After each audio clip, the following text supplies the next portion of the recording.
my dear. So happy you could make it. I know, it's such a busy time of year. The holiday is approaching ever quickly. Sometimes time seems to move at an unfair pace. But here, I hope you can relax and enjoy something scary with me. I've put together some favorites that are all festive in their own way. And of course, a hot cup of tea. I even made candy canes. What's that? No, they're homemade. Don't you worry about that. So, have a seat in my favorite chair, because this first one is one of my absolute favorites. And I know you'll enjoy it too. It all begins simply with a holiday visit. It's 11 degrees at Midway Airport, 12 above at the lakefront, 10 above at O'Hare Field, and the wind chill index is 15 below. Merry Christmas from News Radio 78, WBDM, Chicago. Here's something of interest to all automobile owners. If you own something that's expensive, doesn't it make sense to try to make it last as long as possible? But you don't always know exactly what to do, or whom to believe, or whom to trust. Well, there is one thing you can do to find out, and it doesn't cost 1 cent, just a few minutes of your time. Stop in at Beverly Auto Tune-Up Service at the corner of 91st and Kenton in Oak Lawn, 2 blocks east of Cicero Avenue and 1 block north of the Southwest Highway. You'll see a small, unpretentious garage operated by one man who will welcome you immediately.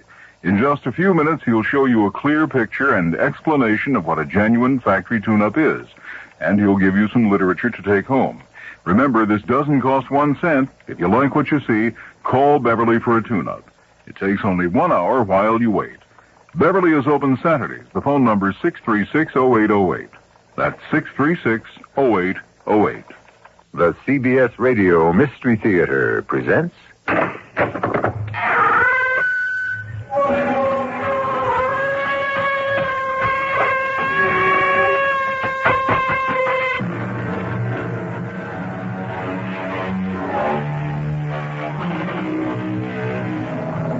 Come in.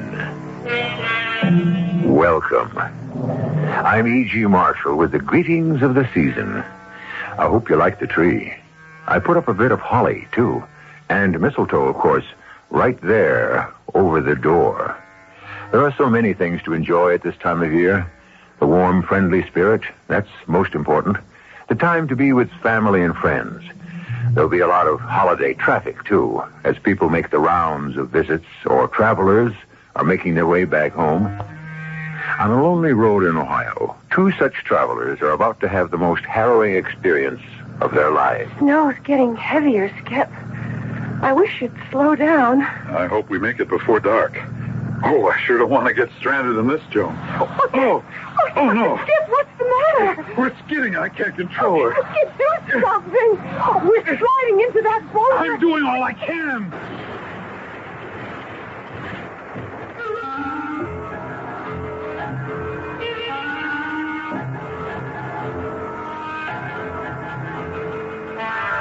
Our mystery drama, A Holiday Visit, was written especially for Radio Mystery Theater by Bob Jurin and stars Lloyd Battista and Diana Kirkwood.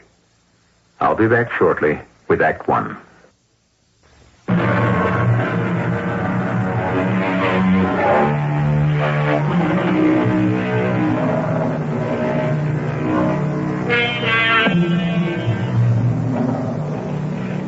What are your plans for the Christmas holidays? Entertain friends or relatives? Going home to visit parents, perhaps? This is always get-together time, a time when people go home to the families they've left behind as they've made their own way in the world. Joan Bartram made her way from a small town in Ohio to New York, where she worked for a while as a secretary, and then married Skip Bartram, an oil company executive. She hadn't been back to her home in Ohio in 12 years, so it was a particular thrill for Joan when Skip came home one night and said, How'd you like to go home for the holidays? See your folks. Oh, Skip, I'd love it. But can we afford it? Well, the company's sending me to Toledo for a new training program right after the holidays, so the trip is on them. Oh. We'll just leave a little early and be with your folks for Christmas. Oh, what a surprise.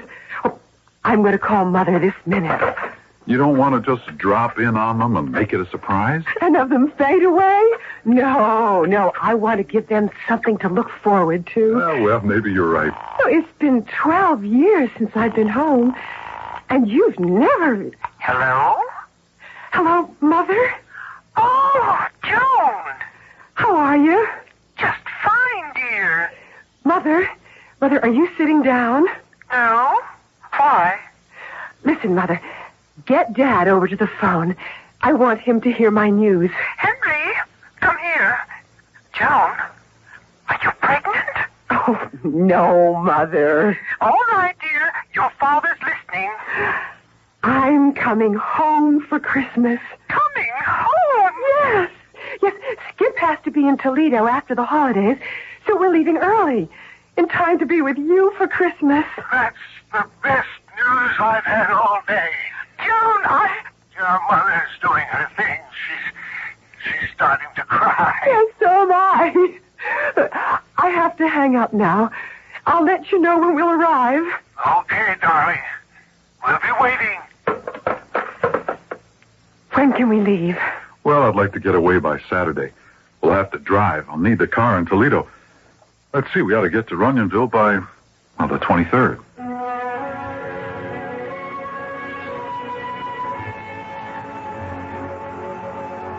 The map shows the end of the interstate. What do we do when we turn off? Oh, let's see. We go north on 84, it looks like. Yes, north on 84 to Hamilton, then 42A to Blue Mountain, and we keep on that to Runyonville. Oh, I don't know. It looks as though the interstate keeps on going. Well, look there. Yeah. According to the map, though, there's a proposed extension. Well, it's been finished since the map came out, I guess. What if we stayed on this? Oh, we'd go straight to Runyonville. It looks as though we'd save about 20 miles, too. So we're in luck. We'll stay on it. It looks as though, we may be at your folks a lot sooner than we thought.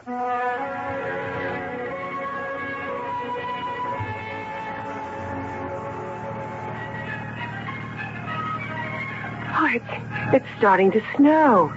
Oh, we're going to have a white Christmas. Well, I hope it doesn't get too thick before we hit your folks' place. Hey, Skip, how far have we come on this highway? Oh, about 40 miles.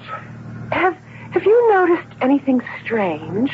You're thinking the same thing I am. There hasn't been a sign or a turnoff since we got on this road. Yeah, I noticed that.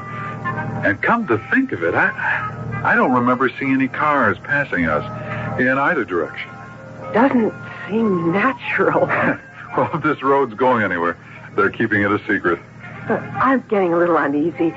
Maybe we ought to turn back and take Route 84 like we planned. Oh, I hate to do that after we've come this far. Now, this road's got to come out someplace. Let's see, we got about an hour before dark. And the snow is getting heavier. I wish you'd slow down. I hope we make it before dark. I don't want to get stranded in this. Oh, Skip, what's the matter? we're skidding. I can't control it. Oh, yeah, Skip, do something. Oh, we're sliding. I'm doing all I can.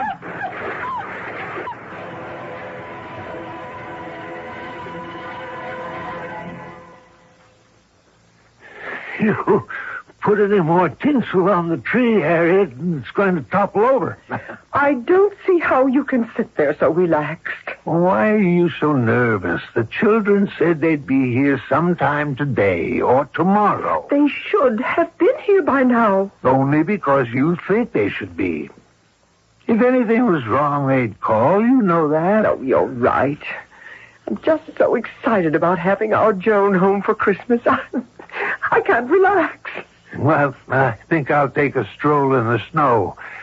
Need anything from downtown? No, dear. I've had everything in for days. I just wish they'd get here. They will, Harriet. They will. Now, you stop worrying. Worrying isn't going to get them here any sooner.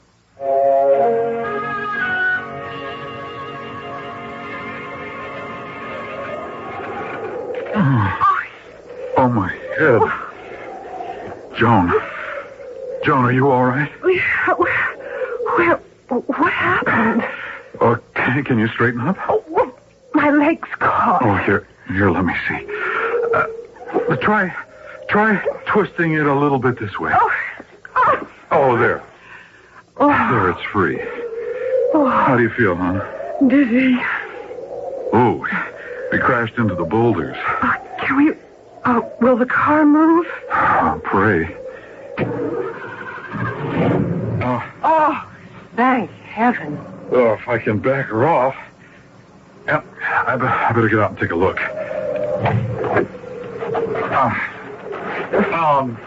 That does it. What's the matter? 2 flat tires. Oh, no. And only 1 spare, naturally. Oh, dear Lord, what are we going to do? We're miles from anywhere. At least the snow's letting up a bit. Oh, we can't just sit here on this ghost road. Well, where will we walk? Hey, Skip, look. A light. Oh, yeah. Oh, about half a mile away, I'd say. It must be a town. Hey, do you think you can make it on that leg? Oh, yes. I'd hop on 1 foot to get out of here. Well, we can phone your folks. Tell them we'll be a little delayed. We can probably get the car towed in. Well, it looks like we'll have to stay till morning. Or maybe Dad can come pick us up. We can't be far from Runyonville. We can pick up the car tomorrow or the next day. Oh, that's Christmas Day. Oh, that's right. Hey, what are we sitting here chatting for? Come on, let's move.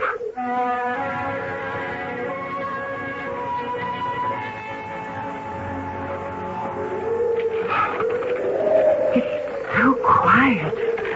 No cars on the street at all. Oh, the storm must have sent them all home, I guess.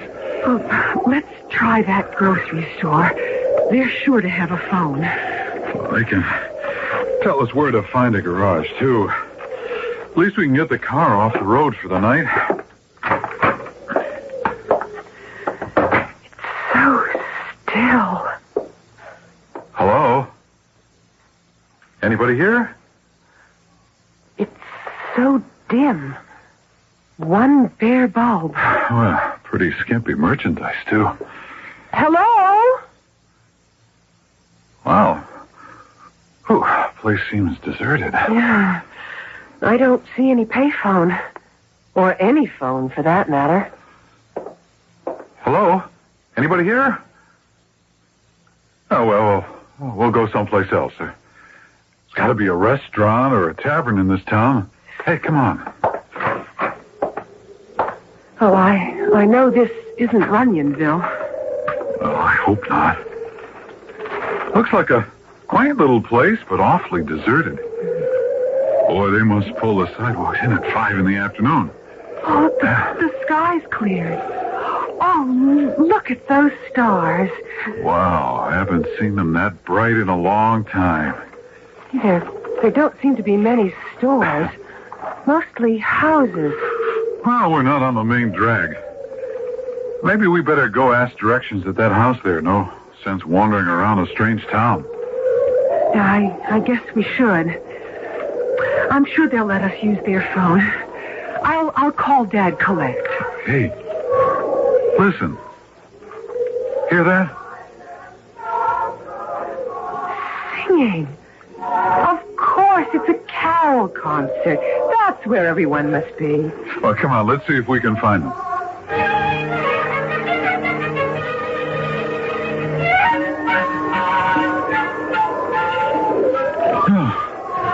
Well, I give up. I don't know where that music's coming from. We've covered so many streets and nothing. Yeah, no one.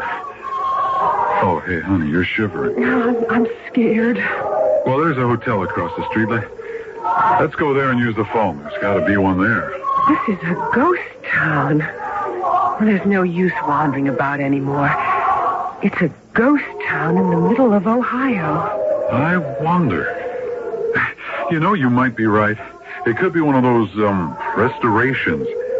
an antique village, and if it is one, then there's got to be somebody around. A caretaker or a watchman or someone. Let's try the hotel.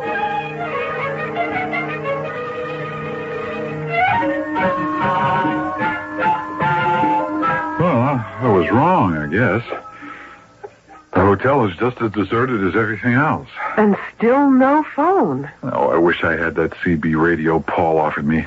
I always thought they were a nuisance, but that sure would have gotten us out of this mess. Hey, come on. Let's look around upstairs.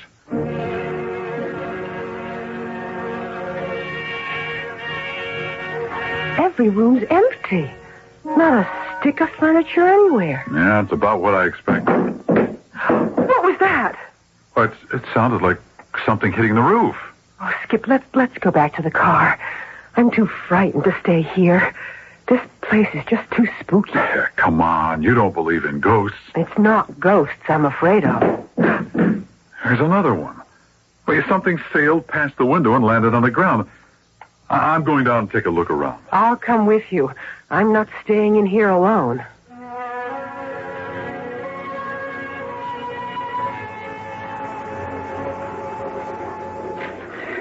Can you see anything? Not yet. There's nothing out here except a couple of green logs. Over there, see them? Green logs? Yeah. Moss covered. Looks like they've been laying there for years. But, Skip, there's no snow on them. If they'd been laying there for years, they'd be covered with snow. You think that's what hit the hotel? Well, I mean, logs this big don't just fall out of the sky. Just take me back to the car. No, honey, there's no sense getting panicky. We're alone in this town or amusement park or whatever it is, and at least there's shelter. We'll stay here for the night, and we'll just try to get to civilization in the morning. You want to stay here? We might be murdered in our sleep. As if I could sleep. Well, dear heart, there's nothing else we can do. I mean, sleeping in the car is foolish when we're... Uh-oh. The lights. Every light went out. Well, that settles it. We're not going anywhere now. But the whole town's out. There's not a light anywhere. Yeah. Seems to be clouded over, too. See, the stars are gone. Come on, let's go back inside. We'll be safe in there. We'll curl up in the lobby furniture and try to sleep. I won't shut an eye, wondering who or what turned off those lights.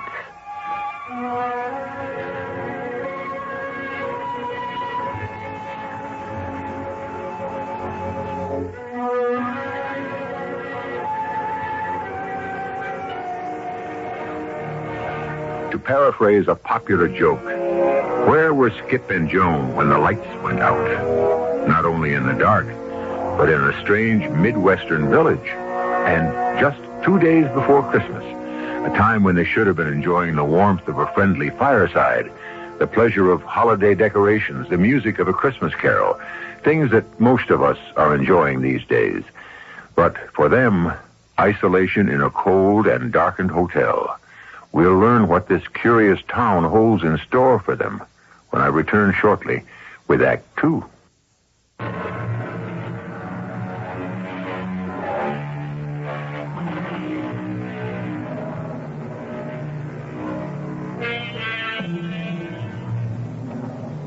Joan and Skip Bartram face the prospect of spending the night in a deserted hotel in a strange and darkened town.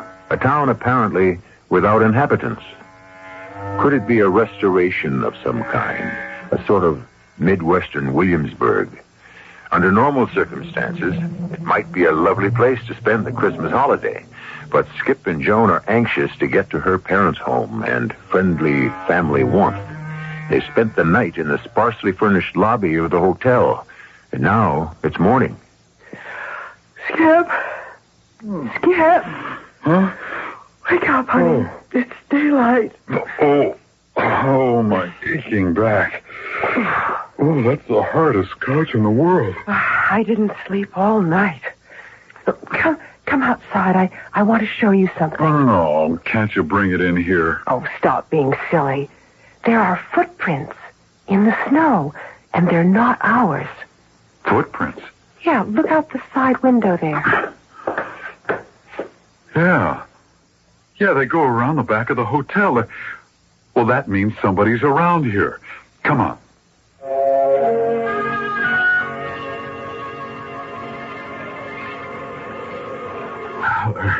They're small prints. It must be a child or a woman. Well, they lead toward that barn. It's funny, I didn't hear or see anyone. I was awake all night. Well, there aren't any prints leading away from the barn. So whoever made them is still in there. It's so quiet. Not a sign of life anywhere. Well, let's go in. It's not like a private house. Anybody here? It's so dark and dingy, Skip. Skip, let's go back out. I don't like this. Well, somebody's got to be here. I mean, the footsteps stopped at the door. Then why won't they answer us? Hey, listen. Well, that was somebody's up in the loft. They're coming down those stairs. Who's down there? Oh, good morning, ma'am. We're looking for someone to help us. Mercy. Where did you come from? Well, we had an accident with our car last night. We skidded into an embankment. Oh, my word. We found the whole town deserted, so we spent the night in a hotel. Oh, how curious. There aren't any beds in that hotel, you know. We slept, or rather stayed, in the lobby. I'm Skip Bartram, and this is my wife, Joan. We were wondering... I'm pleased to meet you. I'm Mrs. McGinnis. Oh, we were wondering if this is some sort of a restoration. I mean, there were lights on last night. And we heard Christmas carols. Oh, yes. Isn't the music lovely? What do you mean by a restoration? This is Taylor Town. But there's no one living here. You're the only person we've seen since last night. Yes, they've all gone. Each season, a few more left. My husband went last year. I'm the last one here. You live here all alone? All alone in a deserted town? It's my home. Could we use your phone, Mrs. McGinnis? Joan wants to call her dad to pick us up, and, well, I've got to get a tow truck for the car. Oh, mercy me, there's no garage or tow truck. Oh, but there's a payphone at the railroad station. We never had phones in any of the houses. And just wait till I finish upstairs, and I'll show you where it is.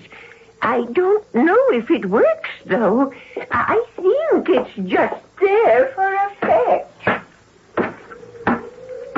I wonder what she meant by that. Well, who knows? I just feel better now that we've met another human being. She seems friendly enough. But a little strange, don't you think? Naturally, living alone in a dead town. A ghost town. I wonder how long she'll be. We could find that railroad station ourselves. Oh, let her be hospitable. A few minutes won't matter. Mrs. McGinnis? Mrs. McGinnis, are you almost finished?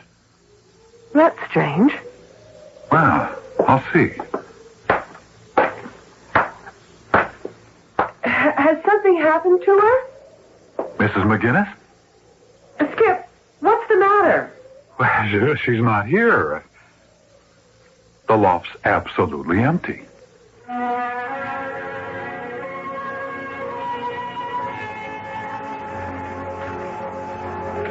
Well, there's no way she could have gotten out of that barn. Oh, there are no windows in that loft. Well, if she did. Unless we just imagined we saw and talked with her. No, she was there all right. She just gave us the slip somehow. Oh, look, there's the railroad station. Oh, pray that phone works. Well, I'm not counting on it, but, well, it's worth a try.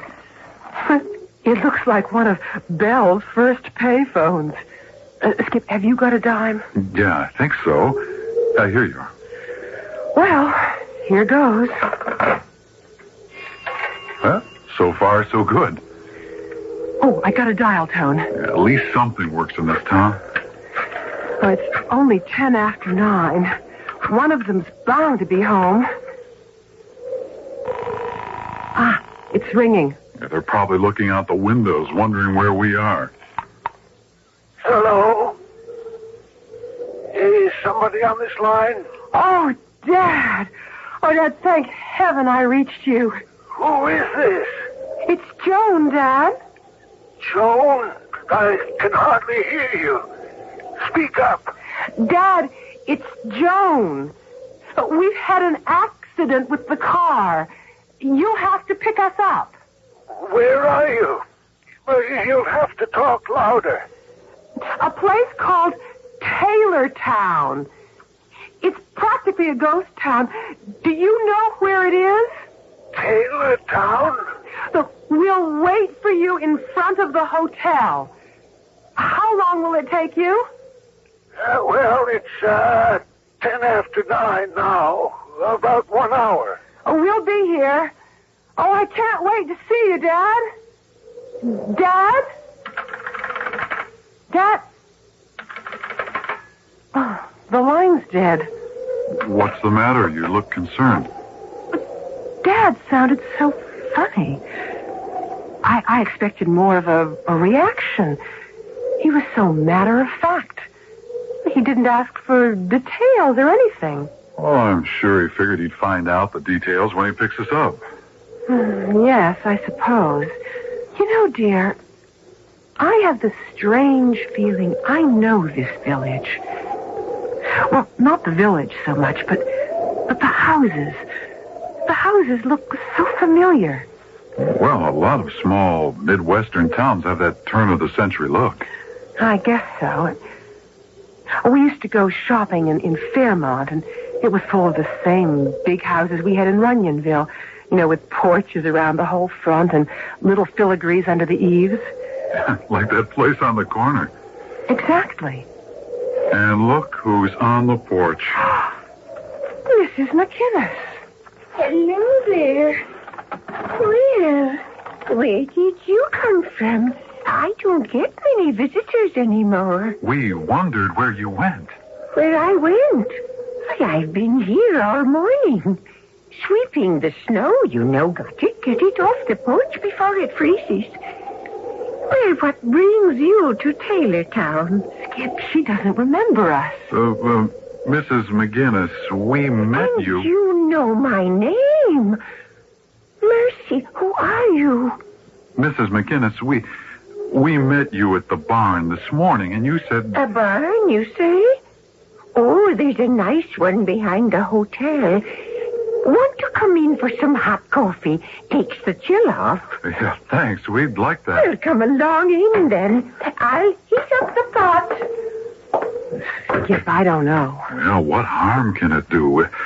Look, we've got at least an hour to wait for your dad.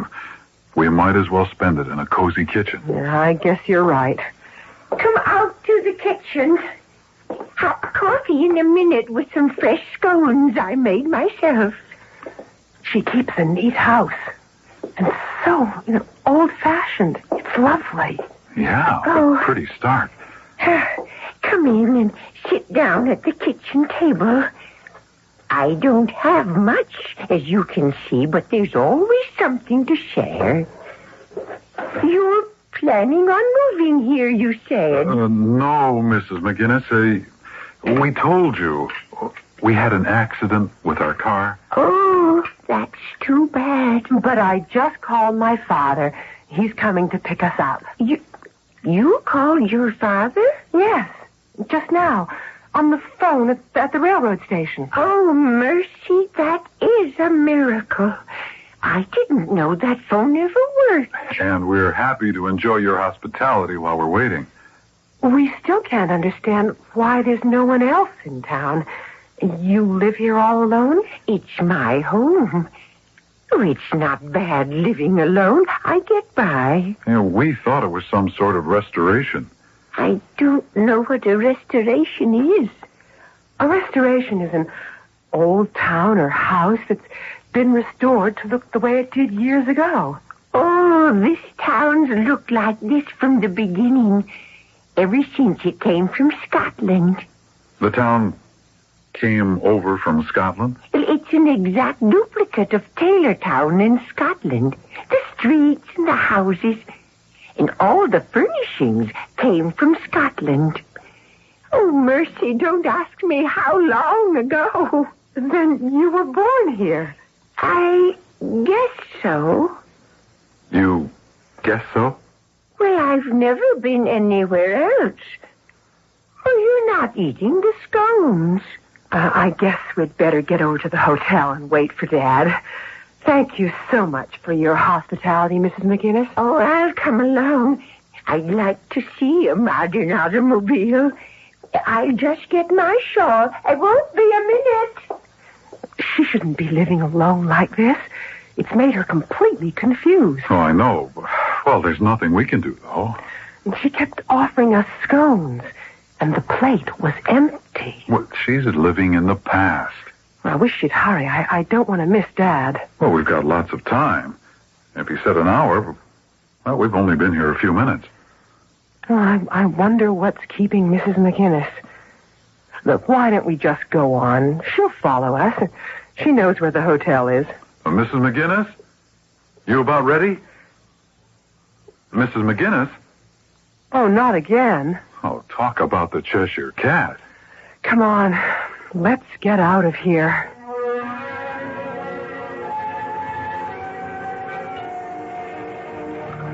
Do you want your eggs scrambled or fried this morning, Will? Fried is easier. Oh, I do hope we hear from the children soon. Getting awfully nervous. I thought they'd at least arrive last night. But not to call. It's not like Joan. Well, that just means there's nothing wrong, Harriet. If they'd had trouble, we'd have been the first to know. Something's not right. I just feel it.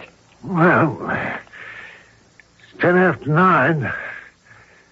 If they're not here by noon, maybe I'll call the police. Oh, I'll get it. Hello?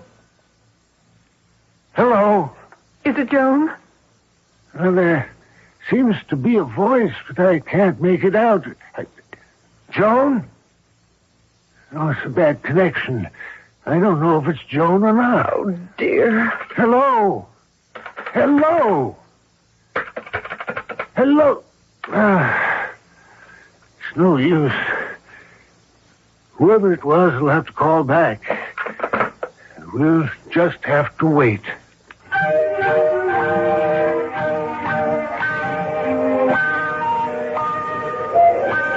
Skip, I'm terribly frightened.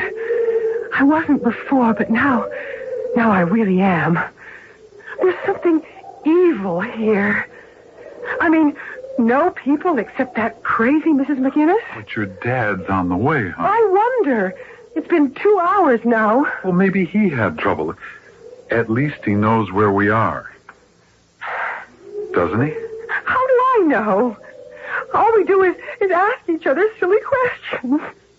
I'm cold and I'm tired and I'm hungry. Joan.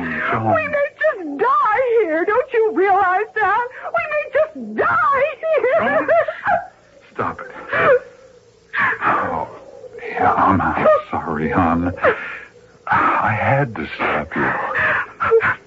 I'll get control of myself. I'm sorry. We'll just have to wait.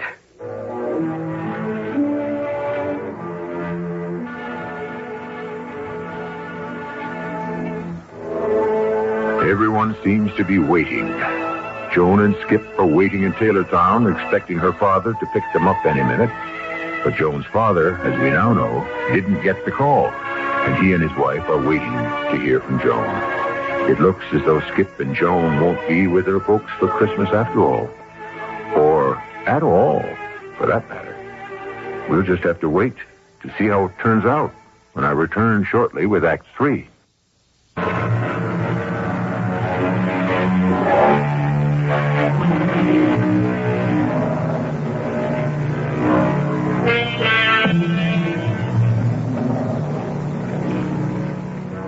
From the way things look now, it's not going to be a very Merry Christmas for Skip and Joan Bartram, apparently marooned in a strange little Ohio town with only one inhabitant. After encountering the elusive Mrs. McGinnis for a second time, Skip and Joan have gone to the hotel to wait for Joan's father. It's a cold December afternoon, and it's been a long wait. What time is it? 10 after 2. I'm going to phone home again. Maybe there's a reason Dad was delayed. And after that, I'm going to call the state police. I should have thought of it before. We're in a real emergency here. They'll tow us out. Come on. But suppose Dad comes after we've gone. We'll ask Mrs. McGinnis to watch for him. Mrs. McGinnis? Mrs. Houdini, you mean? I wouldn't trust her to give Dad a message. Well, we're getting out of here as fast as we can. Your father or the police, whichever comes first. Okay. Okay, here, try your folks again.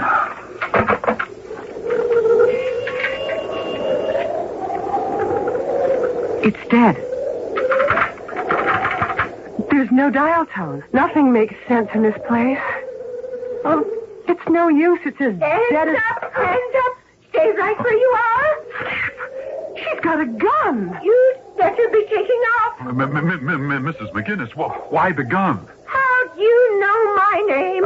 A lucky guess. Why are you pointing that gun at us? I want you out of here now. I don't trust strangers. Mrs. McGinnis, you were so hospitable to us before. Why are you... Before? I've never seen you before in my life. Now get out of here. Start walking. Where to? To wherever you come from.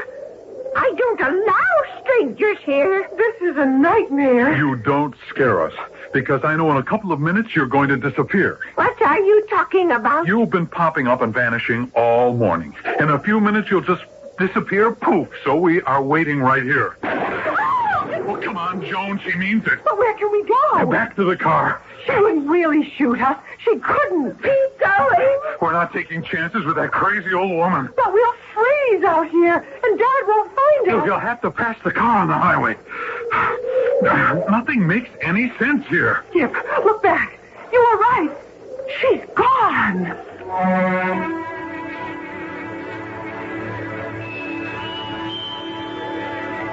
Well, we'll be okay here. The motor works. I'll just turn on the heater. Come on, hop in. Oh, there's more damage than I thought. The whole front end's caved in. What a Christmas this has turned out to be. Oh, honey, we'll get out of this. Yeah, let me get the heater going.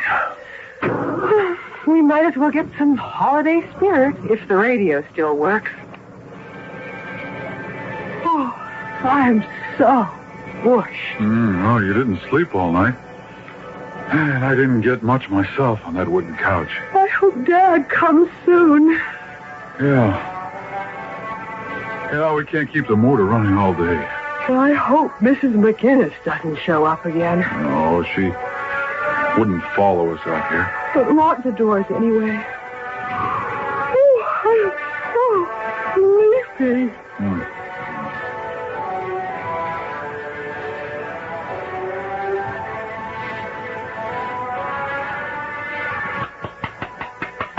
Hey, you all right in there? Hey, you two. Huh? Who's that? What's the matter? Are you two okay? Oh, it's a state trooper. Oh, we fell asleep. Oh, my leg.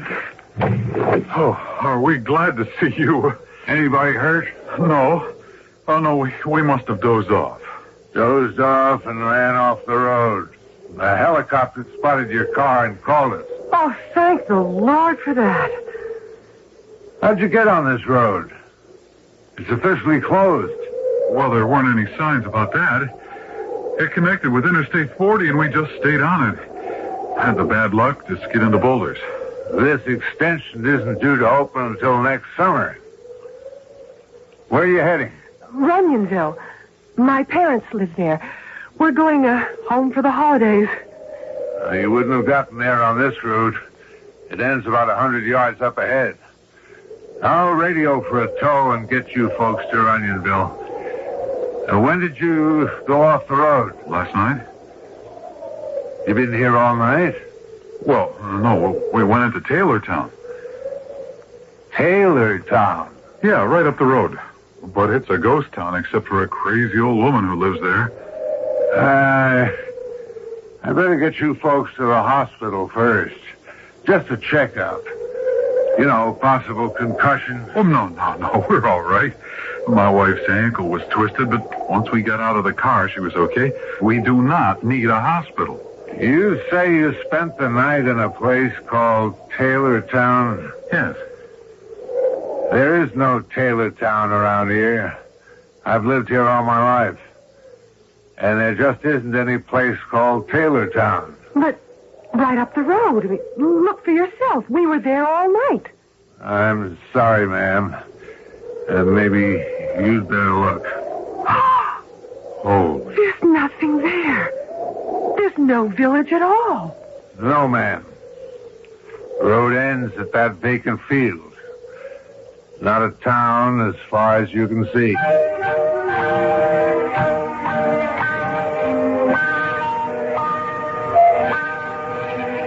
How are they, Doctor? Well, no sign of concussion at all. No injuries except abrasions on the woman's ankle. Yeah, well, what about that story about spending the night in a village called Taylortown? Hard to say. Maybe they did. Oh, they must have imagined it. Yeah, they show no signs of exposure. They only think they were there through the night. They may have been on the road only a couple of hours. The helicopter spotted them 2 hours ago. They went to a village named Taylortown.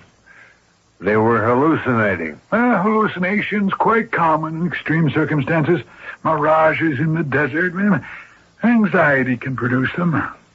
Then you think they spent the night, like they said, in a village that isn't there? Well, they had an emotional experience.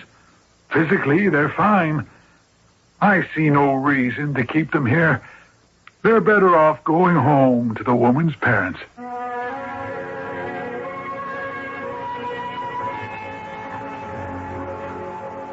Will, they're here. A police car's driving up. Joan! Mother! Are we glad to see you? Oh, Mother! We were just about to send the police out looking for you when you called from the hospital. Oh, I'm going to send that state trooper a whopping Christmas gift. I got his name and badge number. Skip, it's so good to see you again. Same here. Thank heaven you're both okay. Come on in, everybody. No use standing here in the cold. What happened, Dad? We thought you were coming to pick us up in that place called Taylortown. That's what puzzles me. We never heard from you. The phone rang early this morning, but no one was there. Oh, I know I had a bad connection, but I was sure I heard you say you'd meet us. You seemed to know where we were. You mentioned this Taylortown. There's no place like that around here. Where exactly were you? Well, I've never heard of it either, but we were there. I know the trooper thought we were loony. Oh, I don't know what to say about all this. Why don't you both just relax? I've got a buffet all ready. We'll have cocktails and you can tell us all about it. That's a good idea. I'll get your suitcases up to the guest room. We had to leave all our gifts in the car, but they're towing it in tonight. So we'll have them in time for Christmas. No, they don't matter, dear. Having you here and safe is what's important. Now, you just relax and enjoy the tree while I get things ready. You must be famished. Oh, it's so good to be home again.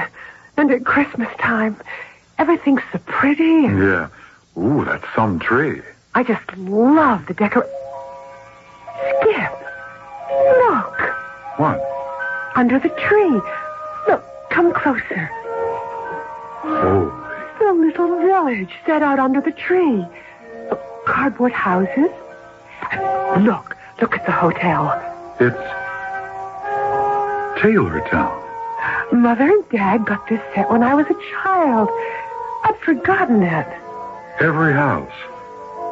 Every street is just the way it was. The railroad station, the little store, and Mrs. McGinnis's house.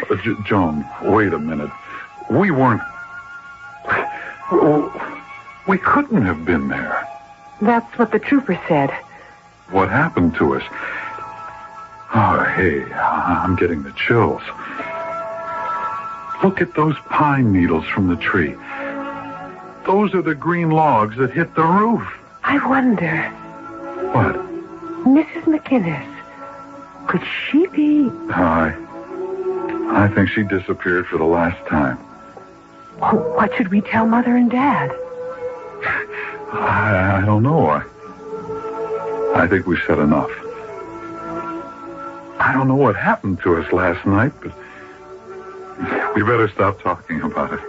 I guess you're right. Here are the hors d'oeuvres. You can pour the wine, Will. A holiday toast, everybody. Oh, I see you admiring the village under the tree. Oh, we haven't set it up for years. We used to put it up regularly when Joan was a child.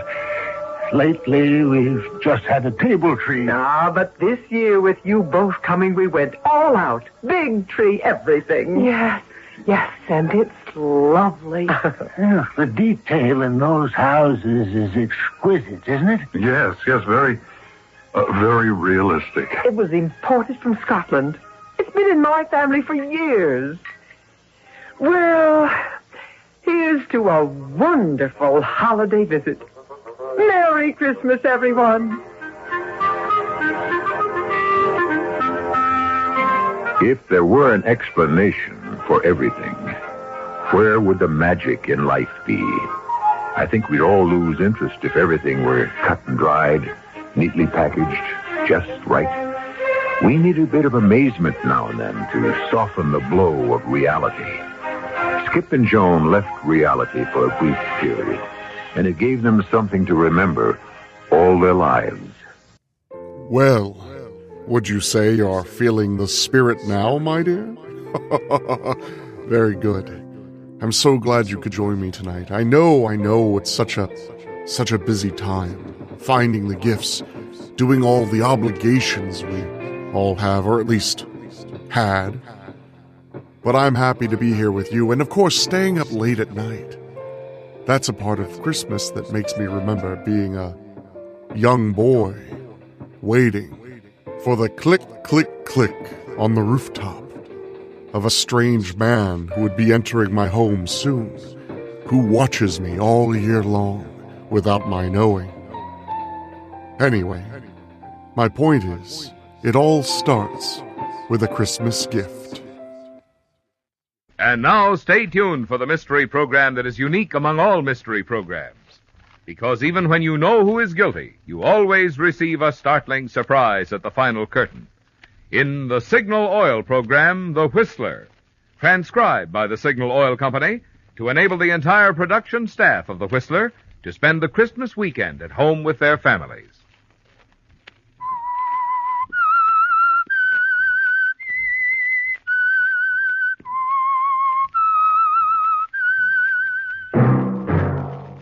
Signal, the famous Go Farther gasoline, invite you to sit back and enjoy another strange story by The Whistler.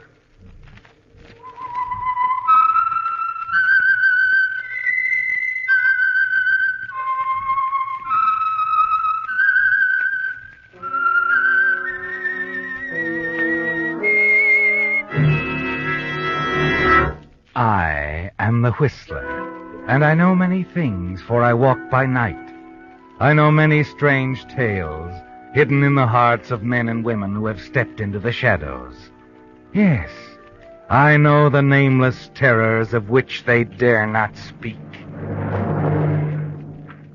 And now for the Signal Oil Company, The Whistler's strange story, Christmas Gift.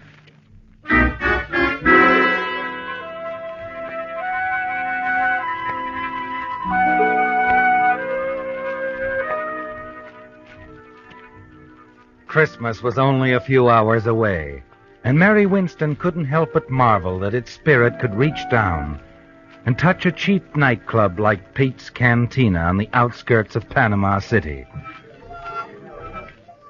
Sitting alone at a table, she gazed at her tawdry surroundings. And then from the bar at the far end of the club came the strains of a Christmas melody, a melody which brought back memories of happier Christmas Eves. Yes, the Christmas spirit is undying, isn't it, Mary? You watch the strolling soloist, Sailor Reynolds, nod as he comes closer and passes your table. It's been 3 months now since you were hired as a singing hostess at Pete's Cantina. 3 months that you've been billed as Candy Porter with no one, not even the proprietor, knowing your real identity, Mary Winston. At long last, as Candy Porter, you seem to be safely away from your past.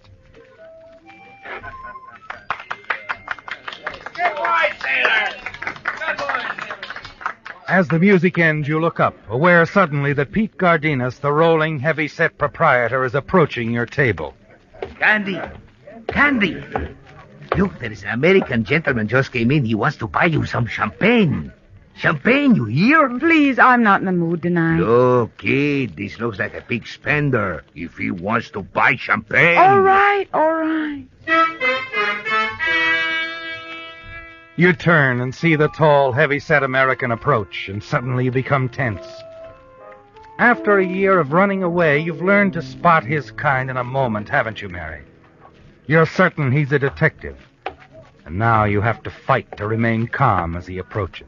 Sit down, Mr. Fontaine. Sit down. Sure you don't mind, Miss Porter? Of course not. Thanks. In that case, I will. I'll go get the champagne. I keep him on ice. 11 years old, too. Cigarette, Mr. Fontaine? No, thanks. You don't mind if I do? Oh, no, of course not. Oh, here. Light? Thanks. Well, this is very unusual for me, spending the Christmas season so far away from home. Hmm? How come? Business. Important business. Couldn't it wait? No.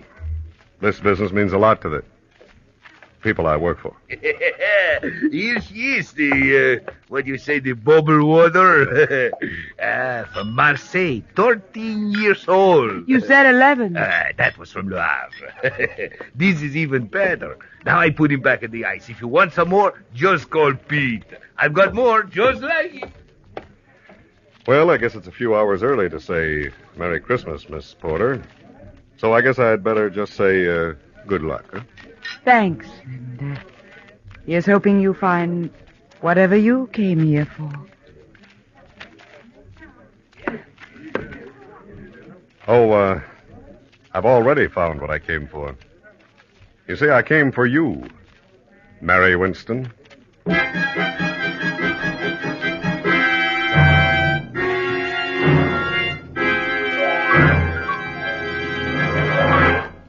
Friends, to all of you who have opened your homes to the Whistler, not only throughout the year, but even tonight on this last busy weekend before Christmas, Signal Oil Company has asked me to express their sincere appreciation for this privilege and pleasure. And we of the cast want to add our thank you, too.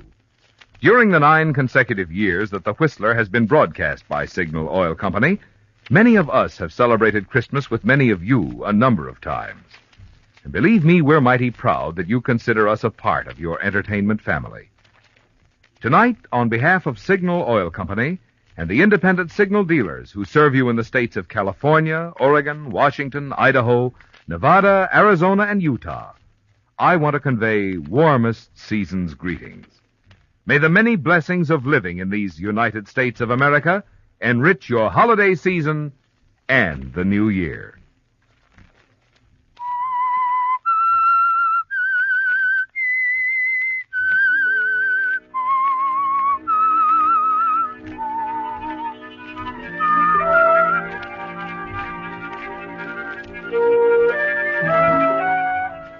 It's ironic, isn't it, Mary? A sorry Christmas gift after all the months of hiding, running from one town and then another, using a different name in each place, but never your own, Mary Winston.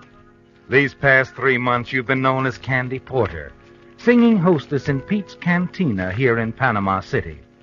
And now this detective sitting across from you has called you by your real name, Mary Winston. And you can't run, can you, Mary? Facing Fontaine, you decide there's only one move you can make. That you've only one card left. But if you play it wisely, carefully, it might prove to be an ace. You say you came here after me, Mr. Fontaine? Mm-hmm. I don't know what you mean. I think you do. And if I were you, I'd be ready to leave for Los Angeles in the morning, Miss Winston. Like the billing says, my name is Candy Porter. I know what the billing says. I know what it said in Brooklyn when you were billed as Doris Trent. In Denver when you were billed as Gladys James. But when you took a powder out of Los Angeles a year ago, you were Mary Winston. You know, it's strange you're mentioning Mary Winston. I was even thinking about her when you came in. A lot of other people have mistaken me for Mary Winston. We could have passed for twin sisters. She was my best friend. I could tell you a lot about her if you feel like listening. Sure. I'll listen. Go ahead and talk if it'll make you feel any better. We can't get away until tomorrow morning anyway. The more you tell now, the less you'll have to tell later. Thanks. You see, Mr. Fontaine, Mary Winston was just a good kid who got a bad break. She was in love with a swell guy, but scared to death of a hoodlum. It's an unusual story, Mr. Fontaine.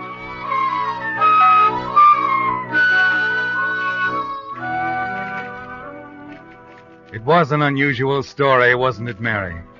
It began a year ago at a Christmas party given by your employers, the Southwestern Manufacturing Company, in the pink room of the swank Wilchester Hotel. And you were the hit of the evening. You sang 3 songs and went over big. Your friends from the office hadn't known of your talent, but they all agreed you were fine, and when the party was over, you were feeling good. So good you decided to drop into the hotel cocktail lounge, make a phone call or two, and have a nightcap by yourself before going home. When you finished your phoning, you walked to a vacant stool at the bar. Scotch and soda. Make mine the same, Bill. Gotcha. I heard you sing tonight. You were terrific. Thanks. What's the matter? Did he stand you up? Who? The guy you were just talking to on the phone. No. I guess he didn't stand you up. Didn't he? He's on his way here right now. Lucky guy. Here you are, folks. Take it out of here, Bill. $1.80 out of 10. Well, now look here, Mr. Oh, take it easy. It's practically Christmas. What's the harm in my buying you one drink? Like I said, I liked your voice, Here's Miss your Winston. change. Thank you, Bill. You a detective or a mind reader? Oh, you mean your name? Mm-hmm. It wasn't any trick to find that out. I just asked one of the boys I saw dancing with you. My name's Joe Collins. I see you've never heard of me. Should I?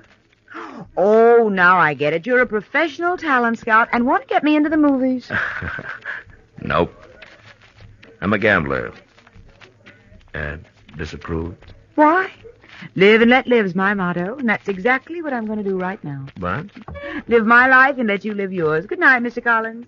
Just think I can tell the girls at the office tomorrow I met a real live gambler. Wait a minute. You could tell them a lot more than that if you believed in your voice as much as I do. Really? Mm-hmm. You've heard of Domingo's out on Sunset, haven't you? That's an undercover gambling club, isn't it? It's more than a gambling club. There's a swell floor show. A lot of big people go out there, people that count. And all intimate friends of yours, I'm sure. No, but I know quite a few. Some who could push you right to the top with that voice of yours. Mr. Collins, this is the oldest line I ever heard. It's not a line, but skip it. Go on home, listen to the radio, eat candy. You can have a terrific time. If you go to Domingo's with me, you can't tell what might happen. You might have to meet a couple of show producers, maybe even sing. So play it safe. Go on home. Maybe dull, but you'll always get to work on time. Is that all you have to say? Yeah, that's all. Except, nighty-night. Wait a minute. Yeah? Could we be back early? We'll leave any time you say. Well, what are we waiting for? Well, now you're making sense. I'll call a cab. Well, never mind. I have a car. It's parked right around the corner.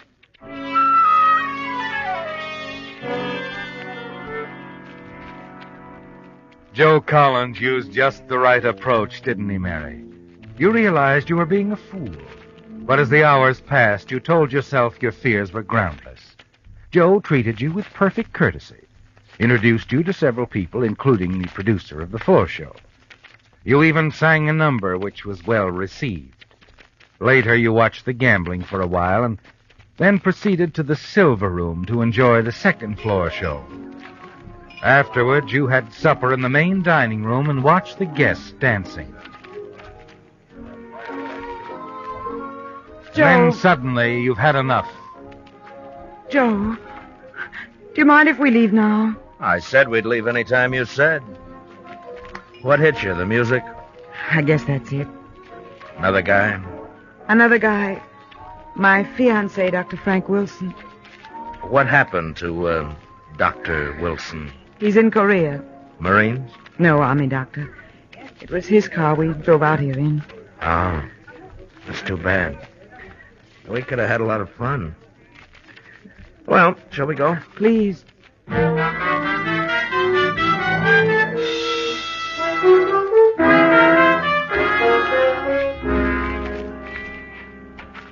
Hop in, unless you want me to drive. No, I'll drive. Good. We'll probably be safer that way.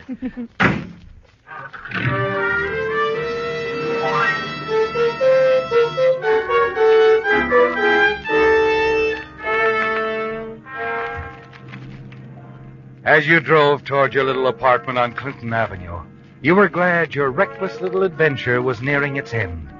Everything had been fine so far, but you couldn't throw off a feeling of uneasiness. For a few miles, Joe said little, and then he seemed preoccupied, and you were relieved when he finally broke his strange silence.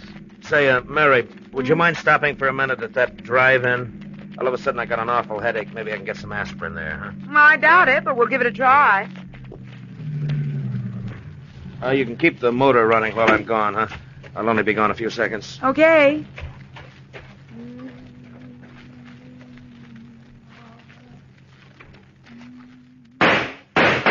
What? Joe! Get going. Joe, you shot him. I said get going fast. There's a gun in your ribs, baby. You just saw what happened to one guy that crossed me.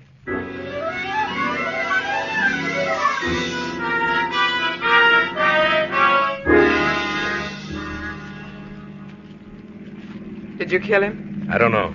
You... Oh, why was I such a fool? Turn right at the next corner. A car's been tailing us for the last 5 minutes. I'm glad. I hope it's a prowl car. It'll save me the trouble of phoning the police. I said turn. Yeah, he didn't turn, baby. You know, you shouldn't have said what you did about phoning the cops. Nobody but me and you knows about that drive-in job. You just better pull over and park. We got a couple of things to talk over. I said pull over. Okay. Please, Joe. Joe, don't kill me. I know you can do it easy, but I'll never tell about tonight. That's the way you feel now. An hour from now, you'll feel different. Oh, no, I won't. On my word of honor, I'll make a deal with you, Joe. I'll trade you my silence for my life. I swear I won't talk about it ever. You sound like you really mean that. Oh, I do mean it, Joe. I swear it. I swear it. You swear it, huh? Yes, Joe. I swear it. Well, I'm not being very smart, but I'm going to take a chance. You drove the getaway car, so I guess that makes us partners anyway. Yeah. You know, partner, we ought to have a lot of fun together. Now, how about dropping me off at my place, huh? Tell me where to go. Live about 6 blocks from here. Just turn to the right at the next.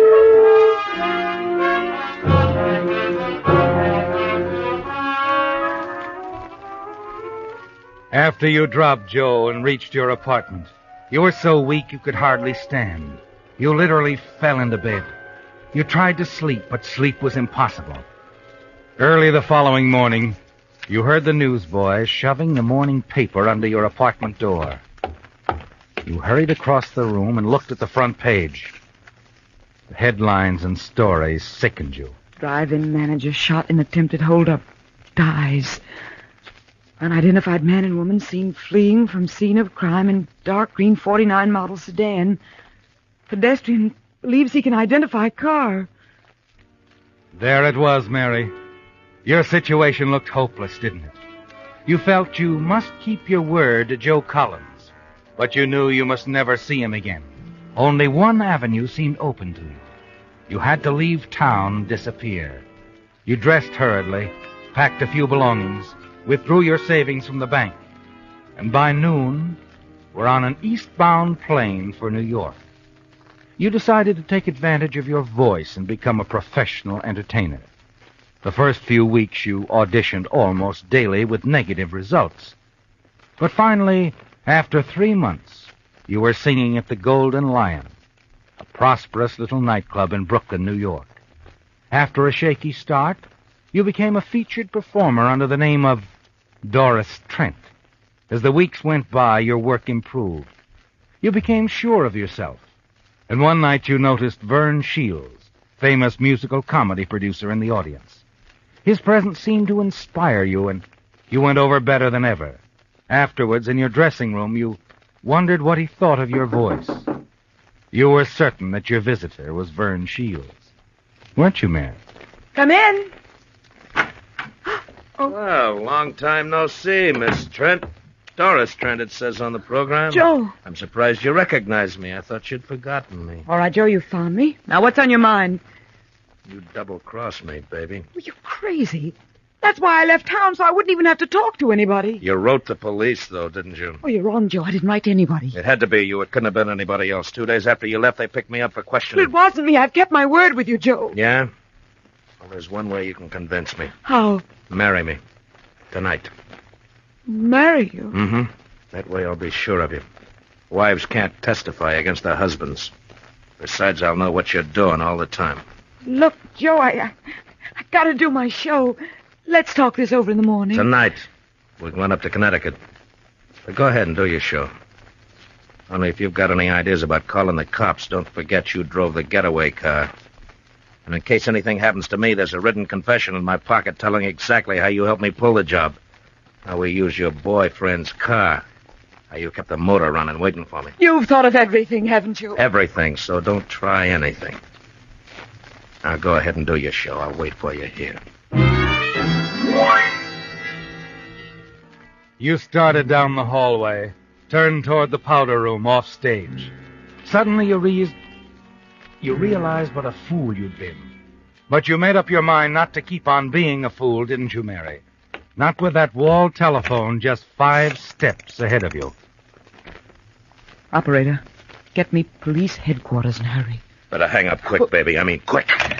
I had a hunch you'd try to double-cross me. Now I know for sure who wrote that note to the cops. I didn't, Joe. Honest, I didn't. You just tried to call him, didn't you? All of a sudden, I've lost interest in getting married. We're just going to take a little ride. Now, come on, baby. No, Joe, I'm not moving a foot. Not an inch. Come You on. let go of my arm. Hey, what's going on here? Something wrong, Doris? This guy bothering you? Yes, he is. He wants to date me. Tell him to leave, will you, Eddie? Well, maybe I better take him into the office and call the cops. No, thanks, Eddie. There is no need for that. He's just another wolf. Tell him to leave. That's good enough. You heard what the lady said, Bob? Start traveling. Okay, Pop, anything you say. I'll see the lady later. I'll be parked right across the street, Miss Trent. You should have let me call the cops. I would have, if he hadn't had you covered with a gun. Oh, I see. Gee, thanks, kid. I guess you saved my life. Skip it. Look, Eddie, I gotta get out of town, and fast. After what you just did for me, getting you out of town is a cinch. Grab some clothes while I phone my wife. I'm bringing you home. We'll go out the rear entrance. My car's on a lot next door. Tomorrow I'll call a friend of mine in Denver. He'll put you to work right away. You better change your name, though. That'll be easy.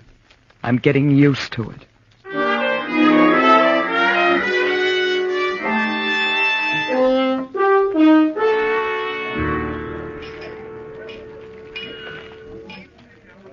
So, Mr. Fontaine, that's where I met Mary Winston.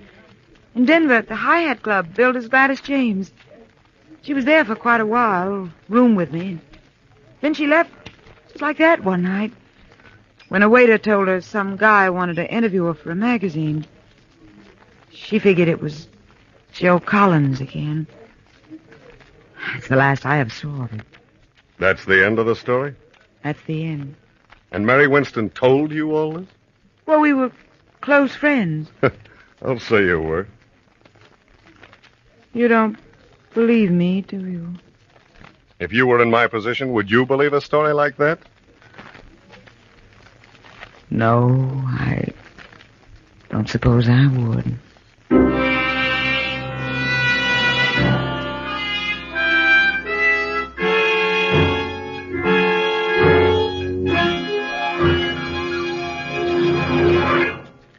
With Santa's arrival only 2 days away, who can help being in a whimsical frame of mind tonight? Whimsical about such things as how Santa can travel so far in one night. Well, maybe here's the answer. A child asked his father one day how St. Nick went so far on a sleigh. The wise father replied, he can take that long ride 'cause his reindeer drink signal, they say. Well, I decided to check this story with Santa himself, and now I can report to you. Said Santa when boarding his sled, "This year I'm using my head. It's signal for me. I'll go farther, you'll see." And over the rooftops he sped. Now, as you've no doubt guessed, in addition to letting you in on Santa's mileage secret, there's also a moral to this story, which is... the gas used by Santa, my lassie or lad, is also the gas that is best for dear Dad. With signal, Dad's car will not only go far, but give top performance, the best to be had.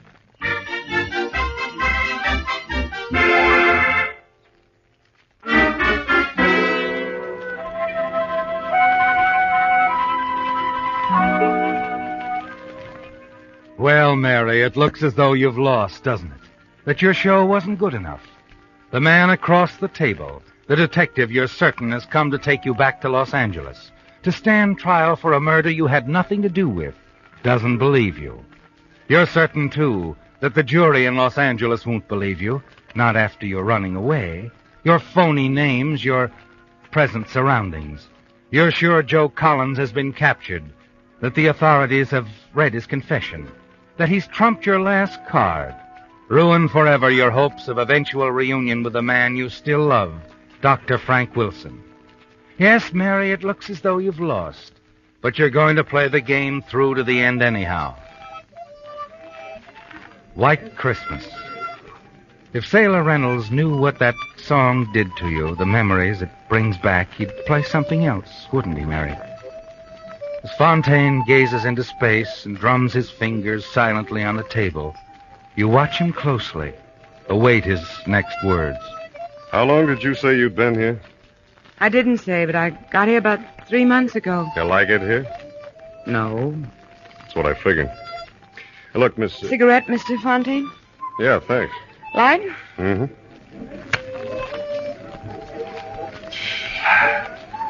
Thanks again, Miss Porter. Did you say Porter? That's what you said your name was, didn't you? That's what the billing says, too, isn't it?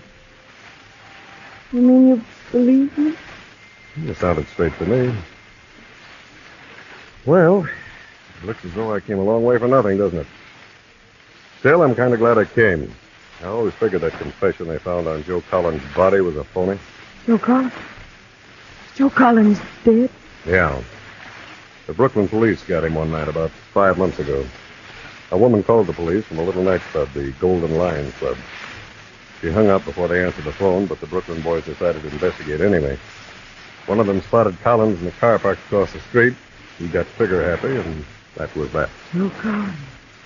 Finished. Right. Well, Miss Porter, if you ever run into Mary Winston... I'll tell her all about the Christmas gift I got from a swell detective named Fontaine.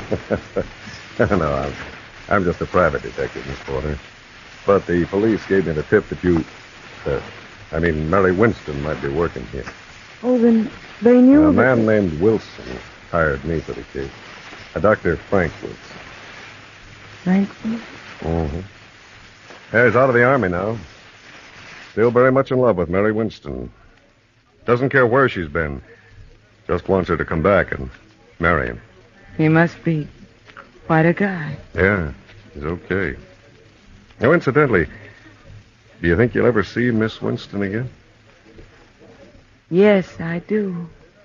Well, do you think she might come back to Los Angeles sometime and clear things up with the police? Make the doctor happy? I'm sure she will. Someday. You see, a girl like Mary gets to feel a little soiled afterwards around joints like this. She'll probably want to spend a year or so in cleaner surroundings. Maybe out in the desert. Sort of freshening up before going home. Seeing anyone she cared about. Yeah. From what you said, I expect she would. Well, I might as well be getting along. Merry Christmas, Miss Porter. Happy New Year.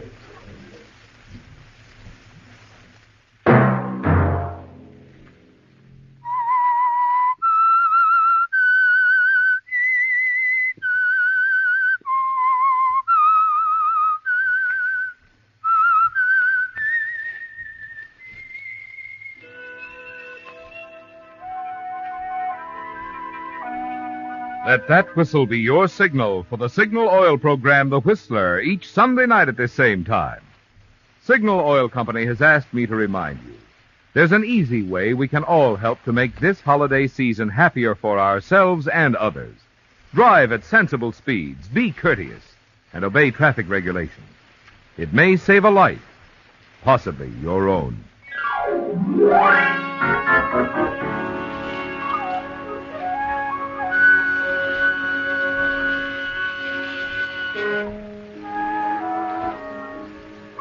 Featured in tonight's story were Bill Foreman as the Whistler, Betty Lou Gerson, Bill Conrad, Bill Boucher, Marvin Miller, and Brett Wood on the harmonica. The Whistler was produced and directed by George W. Allen, with story by Ed Bloodworth, music by Wilbur Hatch, and was transcribed and transmitted overseas by the Armed Forces Radio Service. The Whistler was entirely fictional, and all characters portrayed on The Whistler are also fictional. Any similarity of names or resemblance to persons living or dead is purely coincidental. I suppose it is better to give than receive. But of course, as you know, I consider the greatest present of them all your presence. So happy to spend this time with you. Share a little merry cheer and fear and a hot cup of tea when you need it. I know it's very cold out there. I know that it's quite brutal as the temperatures drop, but I'm glad you came. Over here, into my home of sorts, to celebrate with me a dead man's holiday of sorts.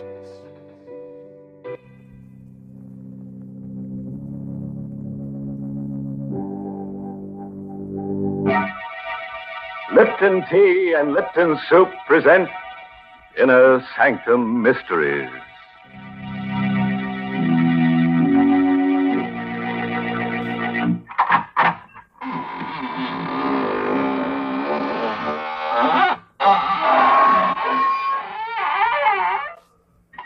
Good evening, friends. This is your host of the Inner Sanctum, welcoming you to another half hour of mystery and terror, guaranteed to take 10 years off your life. Don't just stand there. Come on in. We've been fixing up the place, making it more homey. Yes, you see that beam over there with the rope hanging down? You just stand on the table, put your head through the noose, and, that's right. It's for the convenience of anyone who feels like hanging around after the broadcast. I wish you wouldn't say things like that. Oh, you're right, Mary. I'm a bad host. Here, I invite everybody to hang around, and there's only one rope. I guess we'll have to hang together instead of hanging separately. Now, please. Unless, of course, we want to hang ourselves with a black ribbon that comes with that Lipton sterling silver medallion. We've got plenty of them, haven't we, Mary? Well, I don't know. Thousands of women are writing in every day for that special sterling silver medallion. So I'd advise all of you ladies who want to own one to send in for it tonight. Yes, they're going mighty fast, because this medallion is made of solid sterling silver, and it's decorated with the Chinese symbol for good luck. The medallion is just the right size, too, about 1 inch in diameter. You can wear it as a necklace or a choker, because it's hung on a narrow black rayon satin ribbon, or if you wish, you can simply add it to your charm bracelet. And here's how you get this handsome medallion. Listen, just send 25 cents and the box top from a package of Lipton's, the tea with the brisk flavor, to Lipton Tea, Box 92. That's Box 92, New York City. All right, Mary. I write down the address on the cuff of my shroud. And now, friends, tell me, do you like holidays? Well, you won't after you hear tonight's story. It's called Dead Man's Holiday. And it's an original radio play by that scriptic mystic, Robert Sloane. Yes, and our star tonight is Myron McCormick, who plays the role of Eric.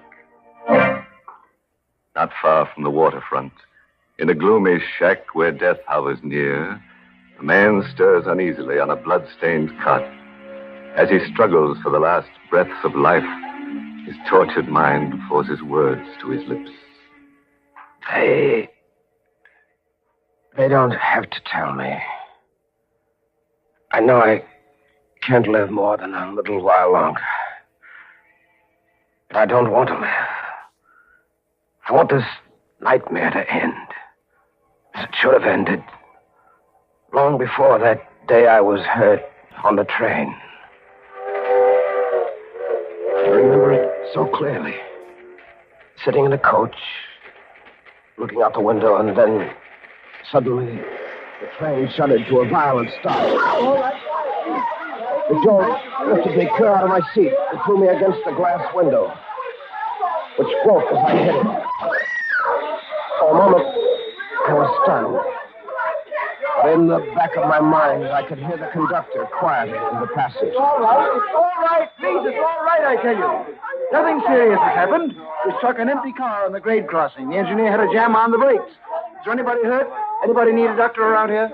Are you The all right? conductor was coming down the aisle, questioning passengers, looking them over. My head was clear now.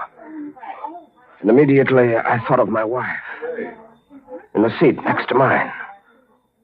I turned to see if she'd been injured.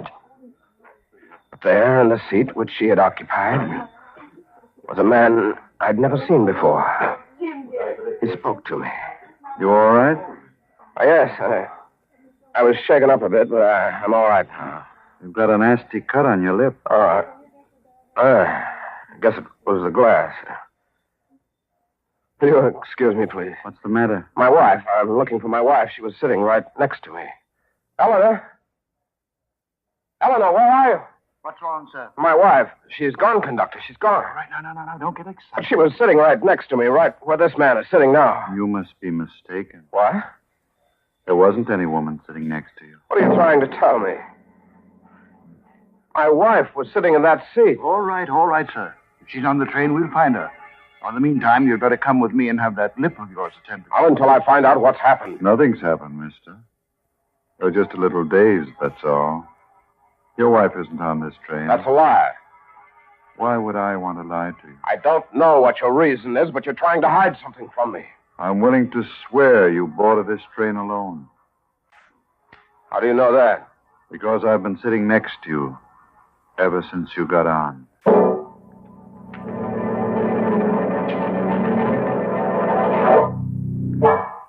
I was taken to a hospital and given an anesthetic. When I came to, a doctor was standing over me. He said I was well enough to get dressed and leave, but when I mentioned the disappearance of my wife, he acted strange. You've had a severe shock, Mr. Keating, and sometimes an accident like this has a way of playing tricks on the mind. You don't believe that my wife was on that train? I don't see how she could have been. Any number of the passengers were questioned. They all told the same story. You got on the train alone. So you're in on it, too. I beg your pardon? You and the railroad and the man who was sitting next to me, you're all in on it. What are you trying to do to me? I don't know what you're talking about. Don't you? Are you sure this isn't some kind of a plot to try and drive me out of my mind? I think you need a rest, Mr. Keating. Just look at yourself in the mirror there. You see how drawn you are? I'm all right. Good heavens. Doctor. What's the matter? My face. What have you done to me? What's happened to my face? Why, nothing. I had to put a few stitches in your lip, It's not my lip. It's my whole face. Hey, you've done something to it. It's different. Mr. Keating. It is, I tell you. You've changed my face.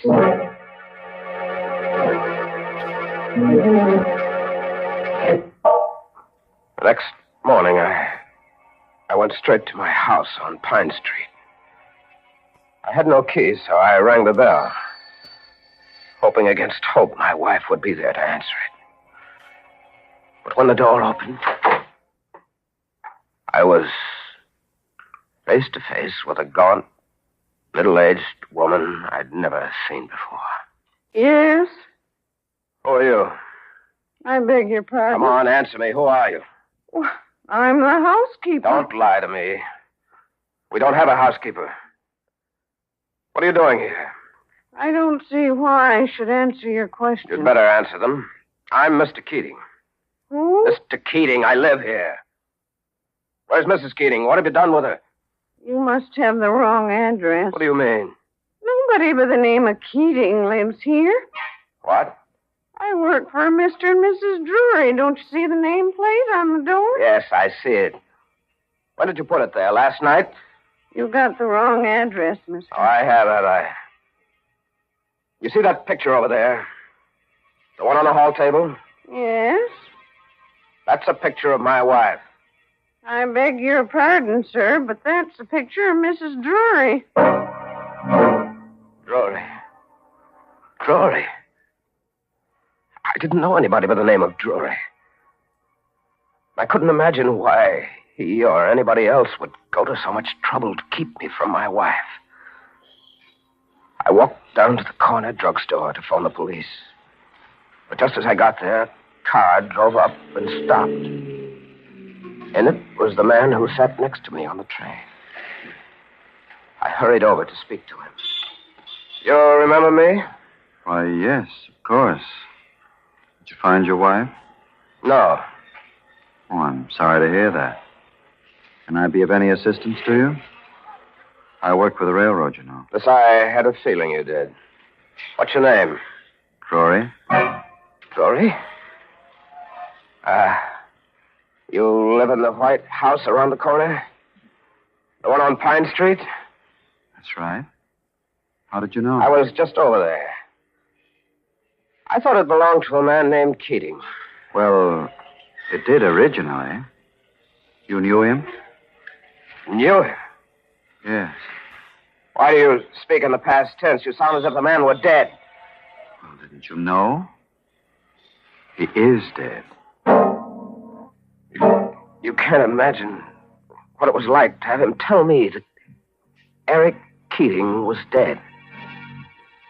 I was Eric Keating. I hurried away from him, kept walking toward the center of town. But it wasn't long before I realized that I was being followed by a man in a gray hat. I waited until he caught up with me. Then, as he started to pass, I stopped him purposely to get a good look at his face. Excuse me. Yes? Can I trouble you for a match? Certainly. Thanks. Thanks. Wait a minute. Why are you following me? Who says I am? It's pretty obvious. Now, you'd better tell me what your game is, or I'll call a cop. That wouldn't do much good, mister. I'm on the force. What? Plainclothesman. Connors is the name. Why, I don't understand. Why are you watching me? That's my business, watching people. Your face looked kind of familiar to me. What's your name? Eric Keating. Try again, mister. You better tell me the truth this time. I am telling you the truth. Why don't you believe me? Because I happen to know where Eric Keating is right now. I saw his grave just the other day. His grave? Yes. He's buried in the same cemetery as my sister. Been bedded. For 6 years. I had a feeling that Connors was lying. When he let me go a moment later, without proving my identity, I could have sworn he wasn't a detective. But I had to make sure. I had to catch him in a lie. I took a bus out to the cemetery. It was dark by the time I got there. But I had a flashlight, and with it, I saw the very thing I hoped I wouldn't find. A tombstone with my name on it. The shock was like a blinding light in the darkness, and for a moment I lost my senses. Insanely, I dug into the earth with a piece of sharp stone, determined to see the empty coffin or the bones of the man who had been buried in my place. What you doing, mister? Connors. You better come with me, mister. Why? What's wrong? What have I done? Killed a man, maybe? What? Here. Look at this police circular. Wanted. For murder. That's right. The picture underneath those words is yours or your twin brother's. No, I'm not this man. I may look like his picture, but I'm not the man. Your fingerprints will settle that.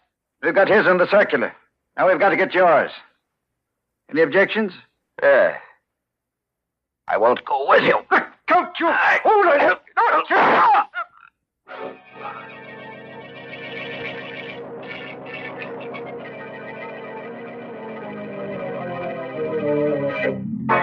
Now, there's a case of being wanted for murder, dead or alive.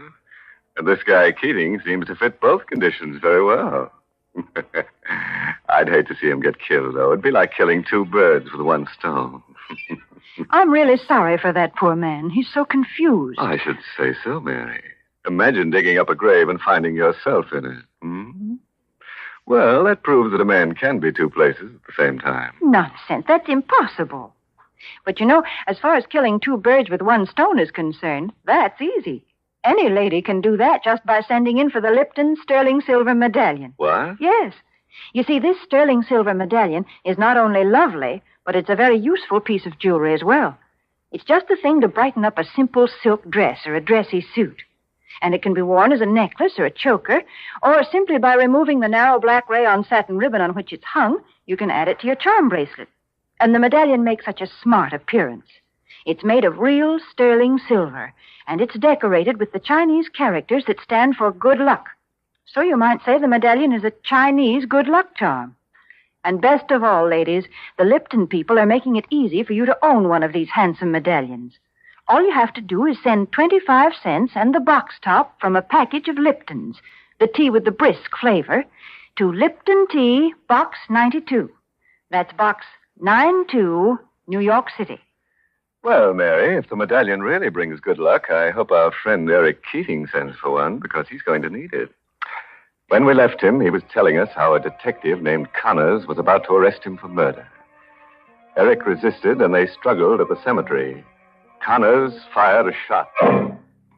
A bullet went through my left arm before I could reach Connors with the stone I had in my hand.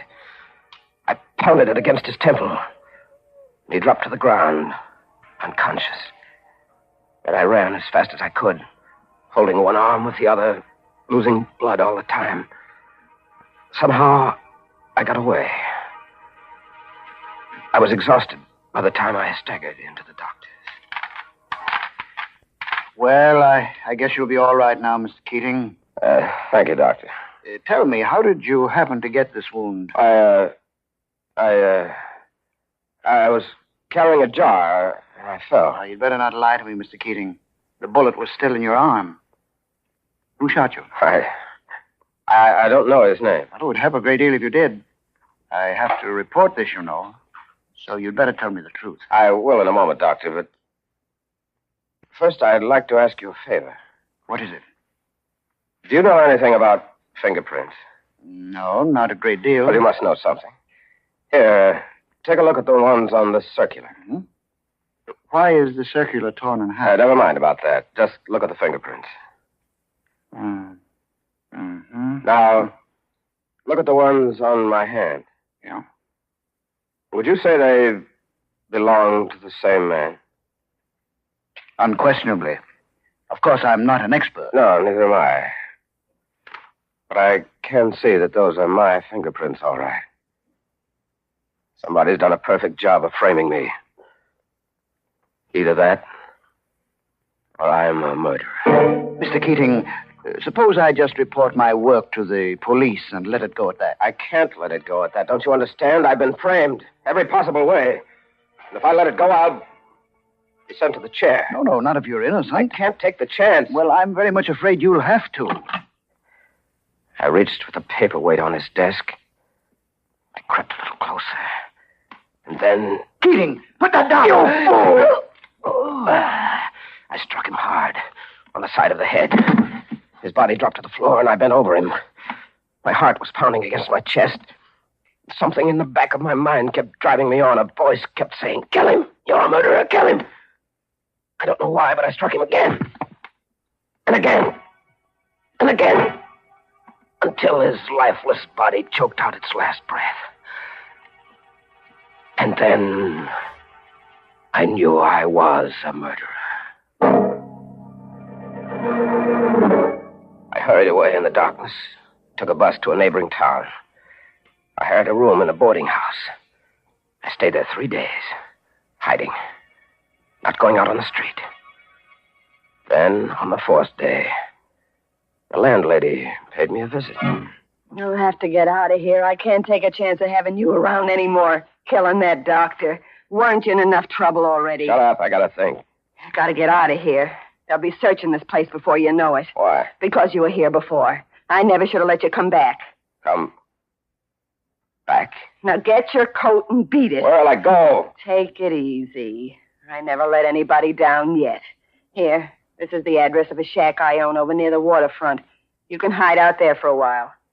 Any food in that shack? Never mind about that. I'll get in touch with Ruth and tell her where you are. Ruth? Yes, go on now. Get out of here before it's too late.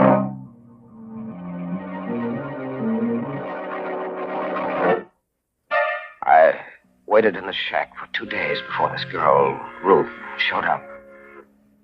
When she did get there, the first thing she said was... Gosh, you look terrible. Yeah, I know. I've been through a lot. Well, start working on these groceries. You must be starved. Yeah, thanks, I am. I never thought I'd see you again. Huh? Why'd you do it? I couldn't help myself. He was going to turn me over to the police. I don't mean the doctor. I mean Richie. Who? Richie. What are you looking at me like that for? I'm just trying to think. You should have done some thinking before you buried his body where you did. They found it the next day. Stop it, will you? I'm going out of my mind. What's the matter? Richie, Ruth, Drury, the landlady. When is it going to stop? Hey, take it easy. I gotta get out of here. I gotta get out of here right now. Don't be crazy. You'll get caught. I don't care. Have you got a car? Yeah, but... Come on. Let go of me. Let go. You hurt me. Come on. Where? Where do you want to go? Back to my house. I've got to find my wife. In the dark, we drove to my house on Pine Street. Ruth waited for me in the car as I sneaked into the garage and came up through the cellar entrance. The house was dark, except for a light in the study. My wife was sitting there, alone, reading a book. I tried not to frighten her. Eleanor? Eleanor? That you, George? No, dear. It's Eric. Oh, good heavens. Who are you? What are you doing here? Don't you recognize me, Eleanor? No. No, get out of this house. Get up before I scream. Darling, I've got to make you understand. I'm your husband, Eric. You're insane. Eric is dead. No. You mustn't believe what they've been telling you. It's all part of a scheme I can't understand, but they're against us, Eleanor. They're trying to keep us apart. Eric is dead. Don't say that, He darling. died 6 years ago. And you're in on it, too. You want it this way. What do you mean? You and Drury want to be together. That's why you framed me. George Drury is my husband. Is he? Yes, we've been married for 3 years. You can't get away with this, Eleanor. I won't let you have it. I tied her to a chair and gagged her so that she couldn't scream or call the police. Then I left the house and got back into the car with Ruth. We waited there about 10 minutes. And then I saw the man I'd been waiting for. George Drury. Was walking down the far side of the street on the sidewalk. And I knew he'd have to cross over to get to the house. So I started the car. What are you doing? Getting ready. He's got to cross the street. He's got to. What are you going to do? Run him over. No. Let go of me, you fool. No, please. Shut up. No. I heard you in cold blood. Where are you going? To pick up the body. Stay where you are. I'll be back in a second.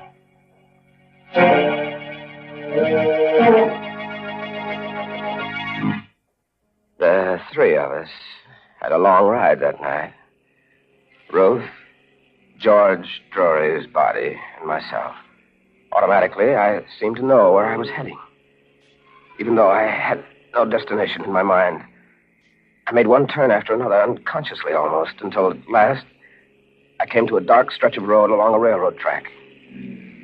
I stopped the car and got out. What do you think you're doing? Don't ask any questions. I'm burying the body here. Are you crazy? Why?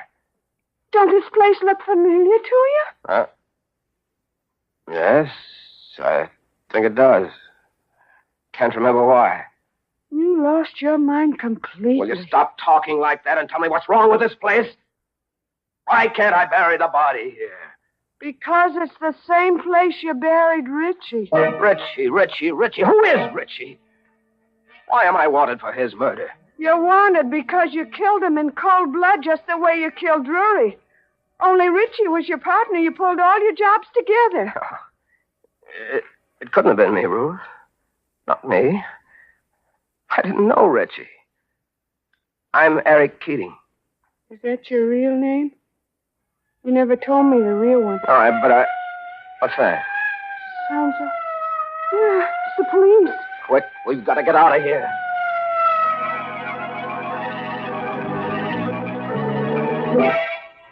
We left Drury's body near the railroad track and drove back to the hideout on the waterfront, where Ruth had met me earlier in the evening. There, I began to sew the threads of a horrible story which had been my life for the past 6 years. The first time I saw you was about 5 years ago. And I looked as I look now. Yeah, more or less. You just had a plastic surgery job done. You told me it was because your face was burned, only I didn't believe you. If that was true, my face was burned badly. How? Yes, I'm beginning to remember. A railroad accident just about 6 years ago. The car I was in caught fire. I struck my head trying to climb out of a window. You mean you lost your memory from that blow? I must have. I must have wandered away from the scene of the wreck, not knowing who I was. And you began a new life of people like Richie, huh? Yes. I began to steal. But your wife and the railroad company give you up as dead. I can understand that. There were charred bodies in that wreck, charred beyond recognition. When I didn't show up, they must have listed me as one of them and buried another man's remains in my place. I wish it had been me. Oh, Eric, that's awful. All the while you were suffering from amnesia, your wife thought you were dead. I didn't believe her when she said she'd married this fellow Drury. Oh. Funny how I sat next to him on the train that day. The jolt sent my mind back 6 years. And I thought I was Eric Keating, coming home from a trip with my wife. Who's there?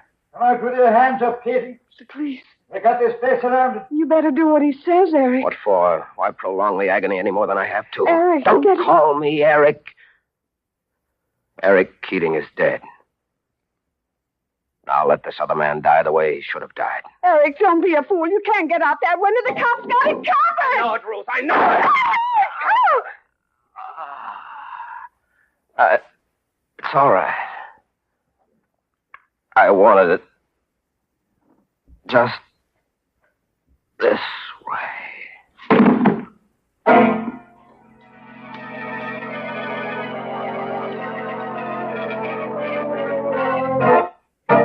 Well, they finally got him. And this time they'll give him a grave he can call his own. I just hope he stays put this time instead of wandering as a ghost. A guy like that might not remember where he was buried. I'm glad he's finally at rest now. Oh, don't be so sure, Mary. That guy needs a tag on him. Maybe you ought to send him one of those sterling silver medallions. Yes, and we'll get all his aliases engraved on it, too, so the other ghosts will know who he is. Don't be silly. There aren't any ghosts. And besides, that sterling silver medallion has just one purpose. It's simply a lovely piece of jewelry that the ladies will enjoy wearing. And ladies, to get the medallion, all you have to do is send 25 cents and the box top from a package of Lipton's, the tea with the brisk flavor, to Lipton Tea, Box 92, New York City.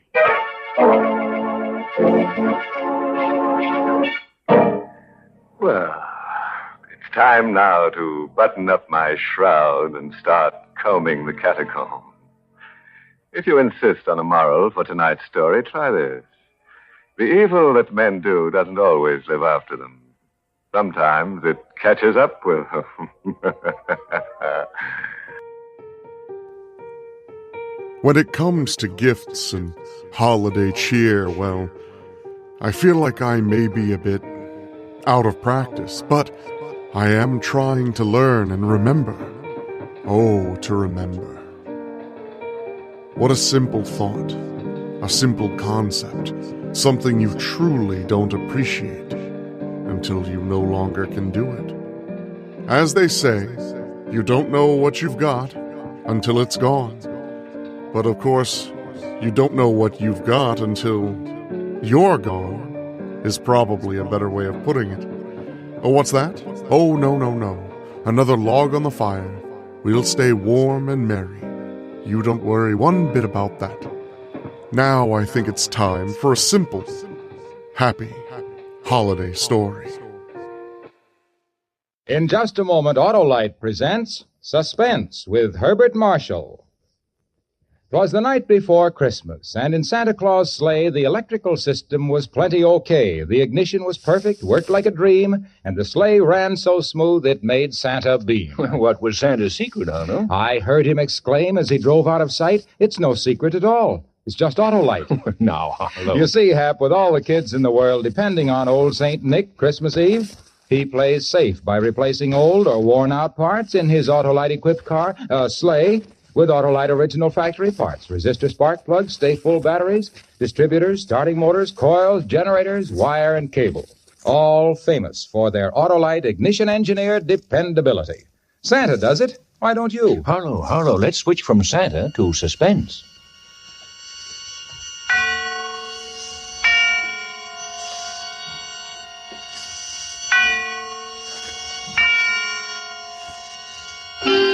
Suspense.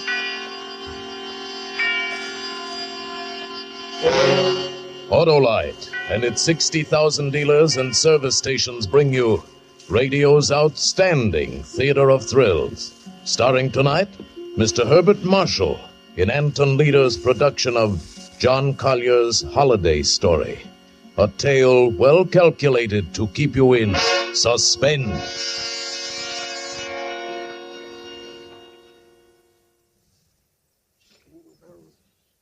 Jingle bells, jingle all the way. Oh, what fun, just right. In a one-horse open sleigh. Jingle bells. Wilfred! Wilfred! Yes, my dear. What on earth are you doing down here in the cellar? Why, just doing a little digging.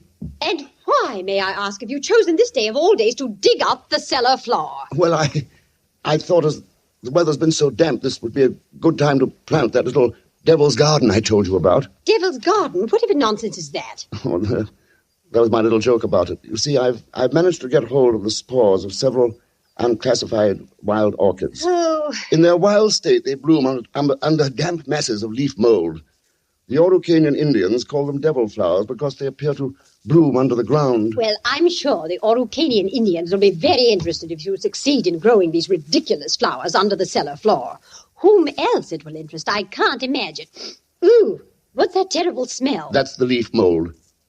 Chemically identical with the earth blanket they grow under in the wild state. I suppose I should line the pit with concrete so as to prevent seepage from this foreign soil, but I don't suppose there'll be much time for it now, and I do want to get these started before we close the house. There certainly will not be time for it. Do you realize that we're sailing for America a week from today? And you've made no arrangements whatever. Unless you call digging a hole in the cellar making arrangements. I certainly don't. Devil's garden, indeed. Sometimes I think you're going soft in the head, Wilfred. I suppose it is inconsiderate of me. You see, I've been wanting to try this experiment for a long, long time, but what with my lectures and seminars at the university, there never seemed a time. Well, there certainly isn't any time for it now. I suppose you've forgotten I made an appointment for you at the barber's this afternoon. Oh, no. But, must I shave off my beard, Hermione? I thought we'd been through all that. Of course you must. They don't wear beards in America. Go get your jacket on and do as I tell you. Yes, Hermione. And don't forget to take your umbrella. It looks like rain. Yes, Hermione. Oh, don't look so put upon, Wilfred. No, Someone has to plan things in this house, or you'll never even get to the university in time for your lectures, much less make arrangements for a trip to America. Oh, I know. But what about my specimens? There'll be plenty of time to plant your precious devil's garden when we get home from America. We're not going to be gone forever, you know. We'll be back here for the holidays. Oh, yes, of course, back for the holidays. I'd forgotten. Well, try to remember it. And if you can't do that, just do as I tell you. I've been making the plans in this house for 20 years. And if there's any digging to be done, I'll manage that as well. You understand, Wilfred? Yes, Hermione. Good. You have just 20 minutes to clean up this mess down here and keep your appointment at the barber's. And when you finish there, I want you to come straight home. Oh, I wanted to stop and pick up some books I ordered. Well, all right. But don't loiter the whole afternoon browsing over those old books the way you usually do. Now hurry and clear up this rubbish. Get rid of that smelly stuff. And no more digging, mind you. Yes, Hermione. Yes, Hermione. How many years has it been since I've been saying that? 10 years? 15? 20? Clear up the rubbish. Yes, Hermione. Don't forget your umbrella. Yes, Hermione. Do this, do that. Yes, Hermione. Yes. How much longer can I stand this?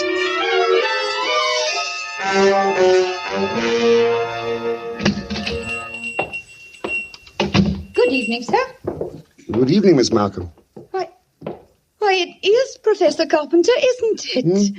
Oh, you like me better this way? Oh, you look ever so much younger without the beard.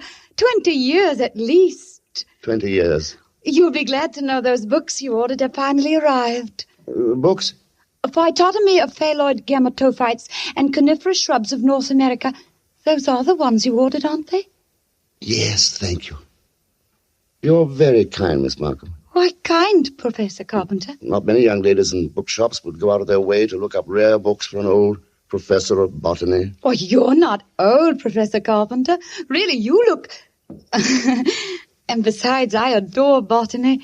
It's my particular hobby. Oh, really? Yes. You never told me that before, Miss Markham. I was afraid to. You were so imposing with the beard and all. Miss Markham. Yes? Forgive me if this sounds foolish, but I feel that shaving off my beard is the most important thing I've done for 20 years. Oh, it is. I'm sure it is. I'm ashamed that I've been so distant with you all this time. Oh, there were times when I almost spoke up. Times when you came in here tired after a day with your students at the university. You seemed so alone, the way I'm alone in the world. I'd like to have asked you to stay a while and talk with me.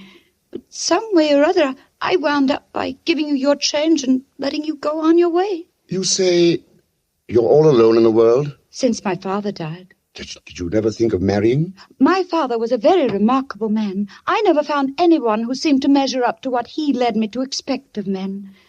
Miss Markham. It's been so long since anyone called me by my first name. I'd like you to, if you want to. It's Marion.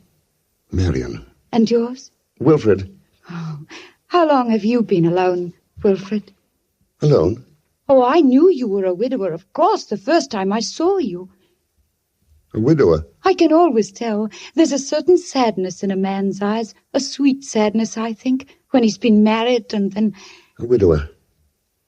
I never thought of it in quite that way. But perhaps I shouldn't be talking like this. But I've often wondered what she must have been like. Your wife, I mean. Hermione? Was that her name? Yes, Hermione. Not an easy woman to forget.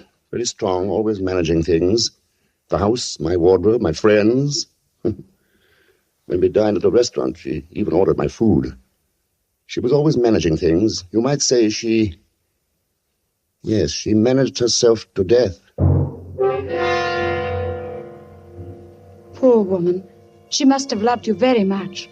But she needn't have put herself out so. It's plain to see you don't need things managed for you. Is that so? You need companionship, I think. Someone sympathetic with your work.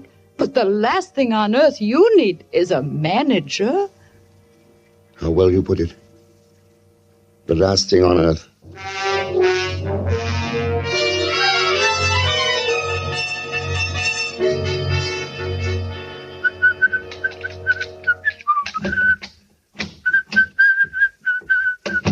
Well, at last. You certainly took long enough about it. What are you looking so pleased about? I don't know, Hermione. Getting rid of the beard, perhaps. I feel 20 years younger. Oh, you look even smaller. Your face looks triangular or something. I'd forgotten your chin was so weak. But never mind that. You can grow it back soon enough after the holidays. Where are you going? Down in the cellar. Oh. I just bought this electric lantern, and I thought I'd put it away down there. Now, whatever possessed you to buy a thing like that? I don't know. I rather like this lantern. Might come in handy. Who knows? Now, Wilfred, don't start digging down there again. I've 100 things to do putting the house in order before we leave. I want you to carry these boxes upstairs for me. Yes, Hermione. And if you are going down to the cellar, take this along and stuff it into the furnace. Oh, this is my old bathrobe. I may need it. Nonsense. I bought you a new one. Get rid of it. And don't start pottering down there with that devil's garden or whatever you call it. I'm through digging, my dear. I think the pit is quite deep enough now for my devil's garden.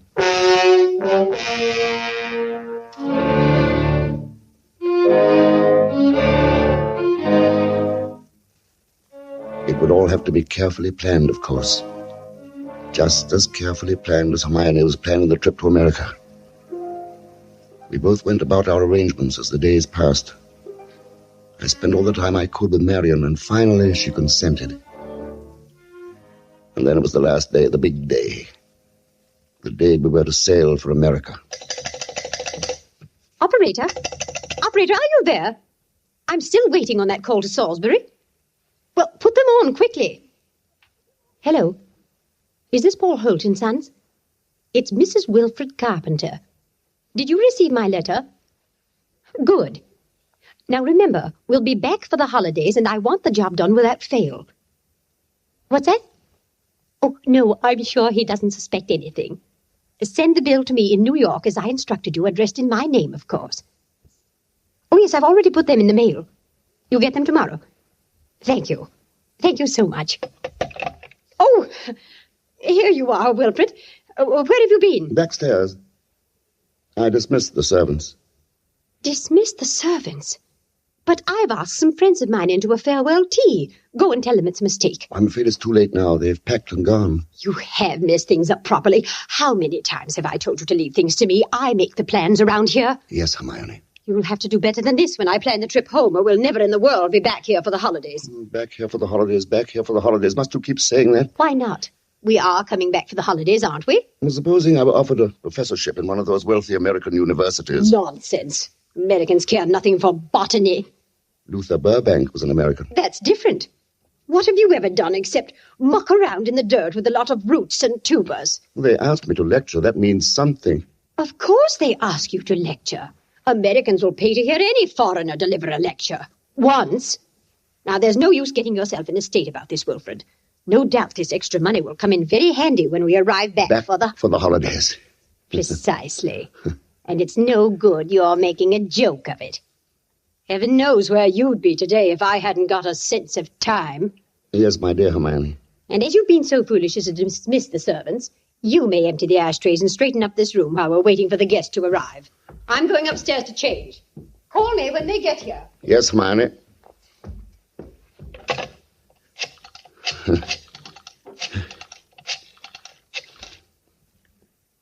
Marion, it's Wilfred. No, my darling, nothing's wrong. My plans are the same, unless you've changed. No. We'll meet in New York and be married there. I'll explain why later. You'll have to trust me. Yes, my darling. Wilfred? Sorry, I can't talk any longer. Yes, I'll meet you in New York without fail. Until then, my darling. Wilfred? Were you talking on the phone just now? Yes, Hermione. Whoever was it? It was Freddie. Freddie Sinclair. Didn't I hear you say something about meeting somebody in New York? Oh, yes. Old Freddie said he might possibly get over there before we leave. I said, of course, we'd meet him there if he did decide to go. Seems very peculiar, but then all of your friends are peculiar. Yes, Hermione. And just look at your jacket. Have you been digging in that cellar again? Yes, Hermione. Well, there's no need for it. You can't possibly get that devil's garden thing finished. Go and change your clothes before the guests arrive. Yes, Oh, never mind. I see somebody coming up the walk now. Go and let them in. Yes, Hermione. Wilfred, Yes, my dear. look out the window. There's Professor and Mrs. Goodenough, but who's that with them? Huh? Why, it's... Precisely. Freddie Sinclair. Peculiar you should have been talking to him on the phone not 3 minutes ago, and now here he is. Yes, isn't it? But then, as you say, Hermione, all my friends are peculiar. Not half so peculiar as you. Digging in the cellar an hour before we leave for America. Just look at yourself. And now that I think of it... Yes, Hermione? Oh, never mind. Go and let them in. No, you were going to ask me something. Of the hole I'm digging in the cellar. Oh, good heavens, stop rolling your eyes about that way. One would think you were digging a grave down there instead of a storage bin. Yes, Hermione. What's that? I said yes, Hermione. Oh, bother, open the door and stop saying yes, Hermione. I think, my dear, I've said it for the last time.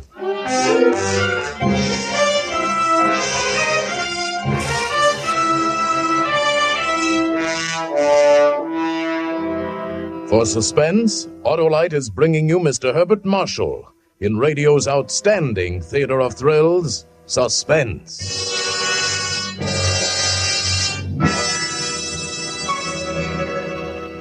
Well, Hap, what kind of presents are you giving your car this Christmas? My car? Now be sensible, Arlo. I am being sensible, Hap, because the most sensible thing every car owner can do is treat his car to Autolite preventive service and Autolite factory parts now. Right now, like Santa does. For with an Autolite checkup now, your car won't let you down later. Here we go.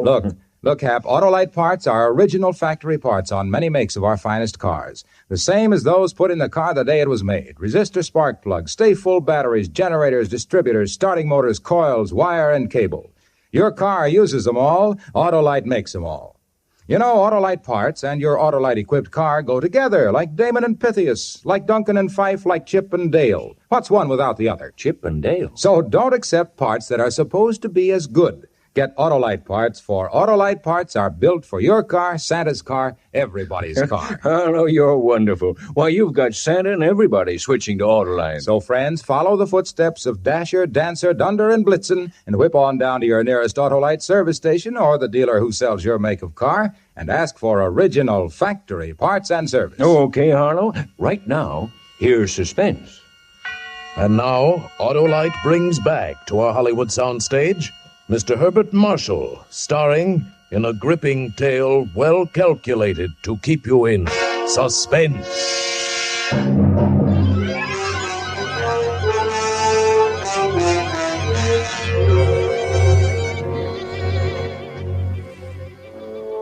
Back for the holidays.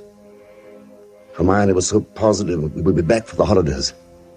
That last afternoon, pouring tea for a few friends who had come in to say last-minute farewells, she kept reiterating it. Now, mind you, Hermione, don't let those Americans lure your husband with one of their fat university jobs. We absolutely must have you with us for the holidays. He will be back, I promise you. It's not absolutely certain, of course. Wilfred, what do you mean it's not certain? Of course it's certain. After all, Wilfred, old boy, you've contracted to lecture for only 2 months. That's right. But then, of course, anything may happen. Oh, Wilfred adores being unpredictable. Now, what other man would decide the very day, mind you, before leaving for America, to dig a great hole in the floor of the cellar? In the cellar? Yes, he's going to put some unclassified wild orchids down there. A devil's garden, if you please. Oh, my dear. Sounds so mysterious. Oh, my dear. That's Wilfred, though. It's really quite simple once you find out what he's up to.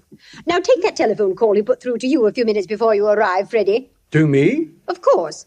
Wilfred wanted to surprise me about your plan to meet us in New York next month. Wasn't that why he called? To ask you not to mention it? But, my dear Hermione, Wilfred couldn't possibly have telephoned me within the past hour. I've been walking in the park since 3. He didn't telephone you? How could he? And as for my going to America... No, come, Freddy. You may as well own up. Hermione's found me out again. But, Wilfred, old chap, I really don't. You see what a poor liar Wilfred makes. He's as red as a beetroot. Aren't you ashamed of yourself, Professor, stringing poor Hermione along like that? And as for you, Freddie, I'm furious. You said nothing to us about going to America. But look here, old girl. I've been trying to tell everyone here Oh, that... stuff and nonsense. The game's gone on long enough. Besides, we must start getting ready. It was marvelous of all of you to come in to say goodbye. And don't worry about Wilfred's little jokes. I will bring him back for the holidays. You may rely on it. They all believed her. For years she'd been promising me for dinner parties, garden parties, committees. And the promises had always been kept. This time they wouldn't be. I'd seen to that. The servants were gone for good, the farewells all said. I had timed to the minute how long it would take to fill in the hole in the cellar, my devil's garden. Upstairs in the bedroom, I undressed, folded my clothes over a chair, put on my old bathrobe. Then I opened the door into Hermione's room. Hermione, have you a moment to spare? Of course, dear. I'm just finished. Then come in here for a moment. There's something rather extraordinary here. Oh, good heavens, Wilfred, what are you lounging about in that filthy old bathroom for? I told you to put it into the furnace. I'll do it today. Yes, I really will, I promise. Well, high time. Now, what is it you want to show me? It is in the bathroom here. Just look. Who in the world do you suppose dropped a gold chain down the bathtub drain? Nobody has, of course. Nobody wears such a thing. Then what's it doing there? Well, I don't see anything. Here. I'll hold this flashlight for you. If you lean right over, you can see it shining deep down. Such a lot of nonsense, just as well. I don't see it, Wilfred. Go on looking, Hermione. In just a moment. Wilfred, I absolutely refuse. Wilfred, what are you doing? Take your hands off my neck. I will, Hermione, just as soon as I finish the arrangements for my trip to America. What are you talking about? You thought you were the only one who could plan things, didn't you, Hermione? Well, I've been making some plans of my own this past week. In exactly 1 minute and 45 seconds, you'll be dead. You see, I've planned it very accurately. You'll never get away with it. I thought you'd say that, Hermione, but I will get away with it. You won't mind the smell of the leaf mold down in the cellar when I take you down there today. Yes, that's where you're going, Hermione. Into my devil's garden that annoyed you so much. My friends, they all expect me back for the holidays. And if I don't come back, they'll start asking questions. No, they won't. No, because you'll write them letters, Hermione, on the typewriter, as you always do. They'll be signed H, in that neat, cryptic way you always sign your notes to your friends. Oh, let me up now. No. It won't work, Wilfred. You were never any good at planning things. But I've changed. I've learned from watching you all these years. The lecture people in America. They'll be expecting you to travel with your wife. I will be traveling with my wife, but not my present wife, Hermione. What? Fortunately, they've never met you. I'll write a few letters home for you, then fewer and fewer. I might even come back alone in a year or two and sell the place, say you died in America. Nobody will ever suspect that you're lying under the floor of the cellar in this very house. Wilfred, it won't work, I tell you. That pit you dug in the cellar. I can assure you, my dear Hermione, it will serve its purpose well. Wilfred, you must... Sorry, my dear, I've got to get this done according to plan.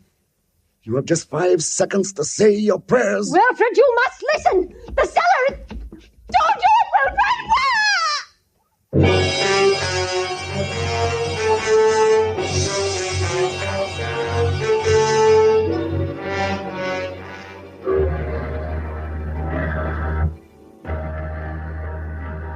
Oh, Stewart. Yes, sir? My wife is indisposed. She'll be taking her meals in our stateroom.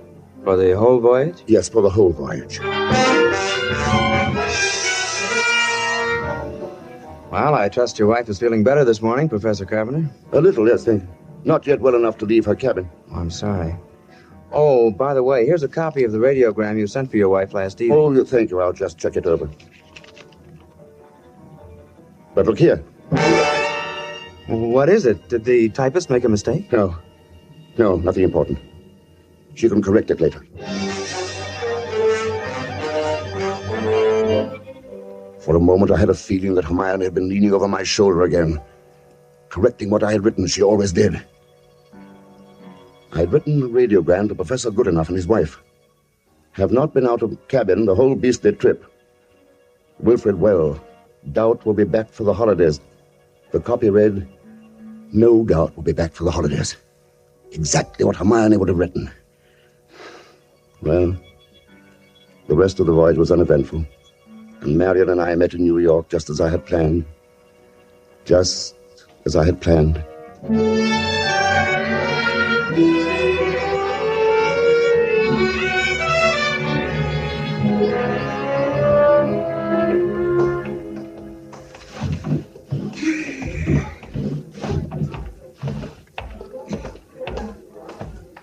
Professor and Mrs. Carpenter, we have reservations, I believe. Oh, yes, we've been expecting you, sir.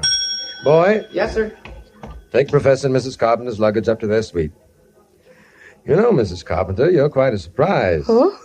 The letter reserving the rooms was so thorough. I was expecting an older, more forbidding sort of person, frankly, ma'am. Oh, no. As a matter of fact, we are just married. Oh? But my letter reserving the room? I wrote the letter, my dear, and signed it Mrs. Wilfred Carpenter, just as a joke. What a cunning old fox you are, Wilfred. Now that I think of it, I am rather. Oh, I almost forgot. A letter for you, Mrs. Carpenter. That's peculiar. I wonder who on earth... Well, we'll find out in good time, darling. Come along. We're keeping the boy waiting.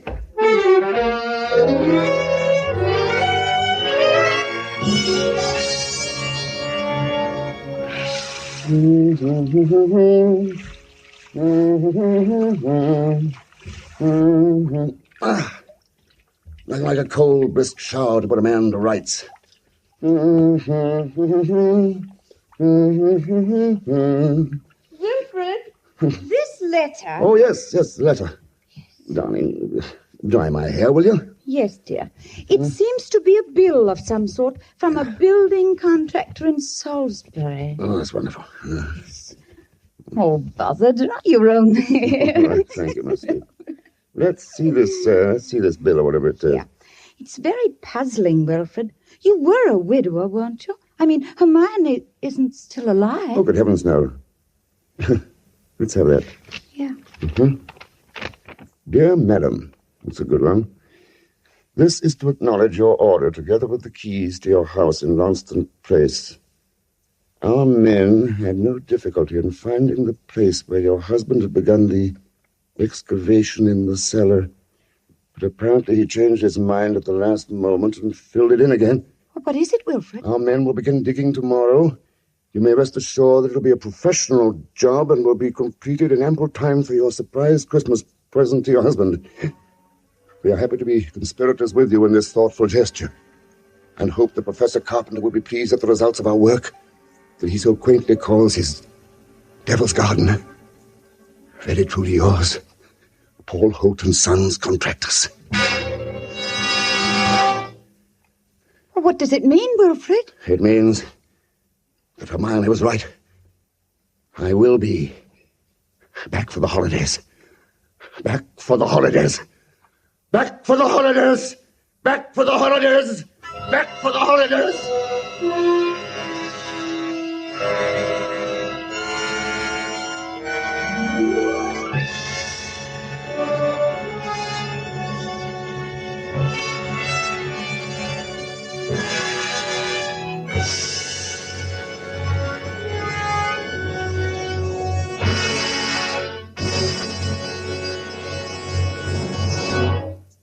Thank you, Herbert Marshall, for a splendid performance.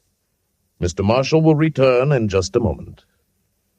Jingle bells, jingle through the snow. Your car's all hep, it's full of pep, with Autolite, you know. Right you are, and By Cornelius electrical problems won't keep your car down when you stop at the shop that features Autolite parts and service. Sure as Kris Kringle means Christmas, Autolite original factory parts and service top the town. So, friends, stop in tomorrow at your friendly Autolite service station or the dealer who sells your make of car and ask for original factory parts and service. Autolite? You'll find Autolite service stations listed in your classified telephone directory under Automotive Electrical Equipment. And remember, your Autolite ignition system is the lifeline of your car. Yes, friends, and remember, too, Autolite means spark plugs. Ignition-engineered resistor spark plugs. Autolite means batteries. Stay full batteries. Autolite means ignition systems. The lifeline of your car.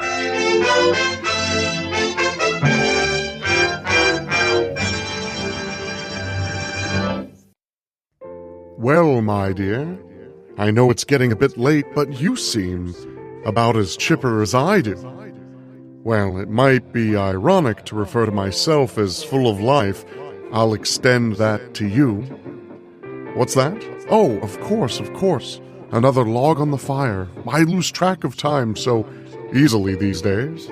Well, I believe we have time for one more. And let's make it a real doozy, as they say. Something to really sink your teeth into. Something that encapsulates so much about the season of giving and good cheer. The kettle is on the stove. Hot cocoa is imminent. And now, for the terrifying gift.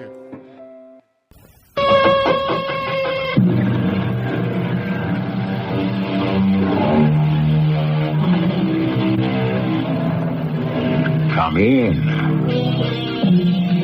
Welcome. I'm E.G. Marshall. Mention second sight, forecasting the future, fortune-telling, and what springs to mind? The gypsy. Yet strangely enough, the gypsy himself, or herself, would tell you that fortune-telling is a gimmick, not an innate talent or a gift. For the true seer, if there is such a thing, it could only be a curse. You can't escape your fate. It is not permitted. Il Dono rules your life. You must continue to service it as long as you live. You cannot die till you pass it on to your daughter, and to your daughter's daughter, and to her daughter.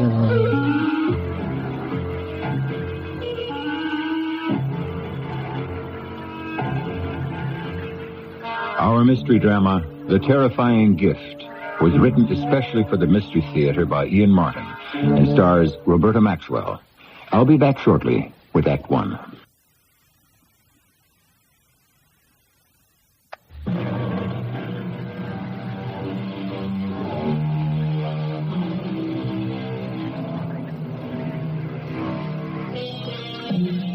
Most of us live relatively uneventful lives. Would you, if you had a free choice, exchange the safety of your day-to-day life for a magic gift that would make you someone incredibly special, like no one else in the world? Before you answer that, let's have a look at Martha Harriet, who never asked to be special, but was selected by fate to be granted a boon most of us would give our eye teeth to possess. Or would we, if we could, put ourselves in her shoes? Hello? Dawn, it's Martha. Honey, where have you been? Oh, that's a long story. I hope it's a good one. Do you know I've been waiting for you to pick me up Don't be mad at me, Dawn. Something happened. Oh, I'm not mad for me, just for Sheila. Sheila? Yeah, you know we promised to be home early tonight to take her to the Girl Scout family dinner. Oh, I know, but I couldn't help what happened. Well, what did? Are you all right? Yes, I'm fine. Where are you? At the station house, precinct 18. The police station? Martha, for heaven's... Now, Dawn, don't get excited. I'm all right. I haven't done anything. Well, then what are you doing at a police station? I had to sign more papers. What papers? There's nothing to worry about, dear. They just had to do with the corpse.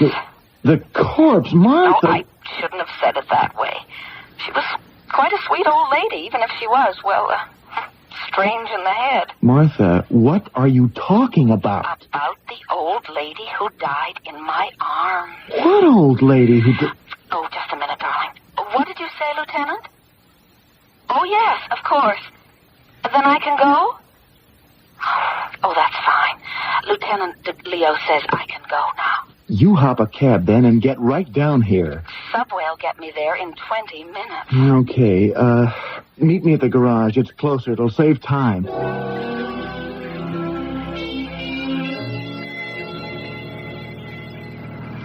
Which way are you going? Tunnel and onto the belt. With any luck, we'll just miss the crush. I'm sorry I kept us so late. Never mind that. What happened to you? It's all so crazy that looking back on it, I can't really believe it did. The whole thing is so silly, except for that poor old lady. I guess I might as well begin at the beginning. Fine. Now, this time, go right on to the end, please. Yes. Well, when I left you, I did some shopping. Then I got to my luncheon appointment with Judy Sands, and she brought a niece of hers along who's going to Duke University. Honey, couldn't we do without all the irrelevant details? Ah, but they're not. This niece was a very peculiar sort of girl, but fascinating. First of all, I was a bit miffed that she dominated the conversation, but then it got sort of interesting. What was it about? Oh, it was about ESP. ESP? You know, extrasensory perception.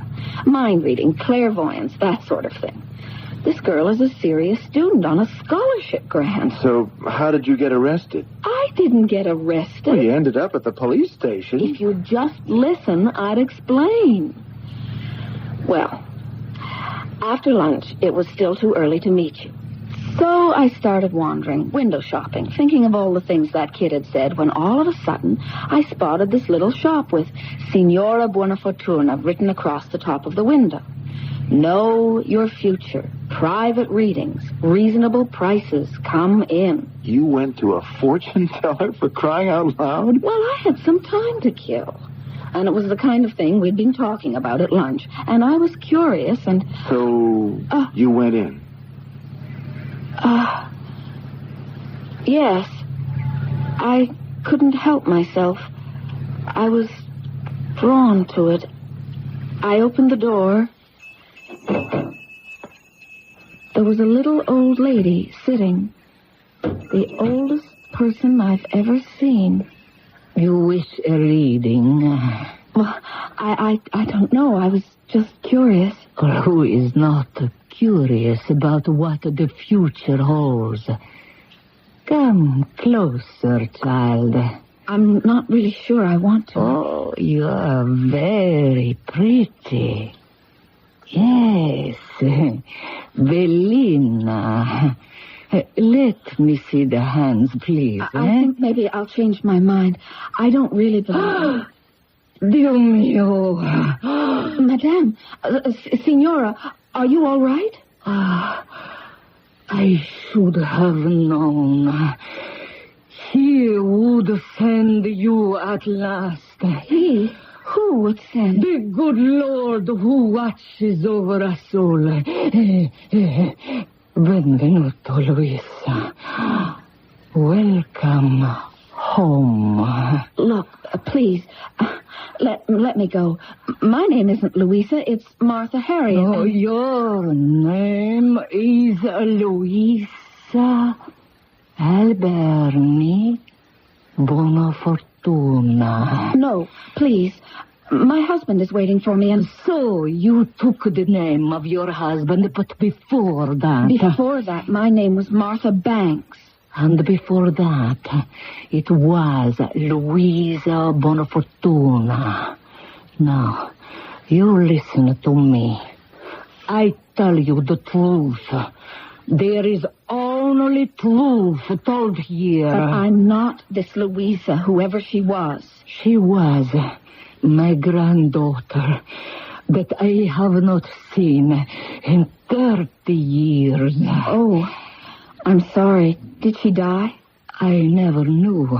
Please, you must not be afraid. I am an old woman, sick and dying, and I have a gift for you. Oh, no, not for me. Now I can die in the peace I never thought to find. Your mother was Sophia Teresa, my daughter. You never knew her, just as no one ever knew your father. Sophia was wild, headstrong. When she found that she was carrying you, she waited to bring you into the world. But she never wanted you. So When you were 6 months old, without my knowing, she sold you. Sold? There are always people who want to adopt a baby.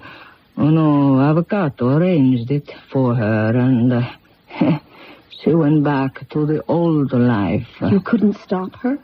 I didn't know till too late. My husband, he was very sick. I had to take care of him. He died just after. What happened to your daughter? God punished her. She was killed by the car in a crash. The same night my Paolo died. I buried them both together. How tragic. You've been all alone these years? No. I had my work. Il dono. That kept me alive. Il dono? The gift.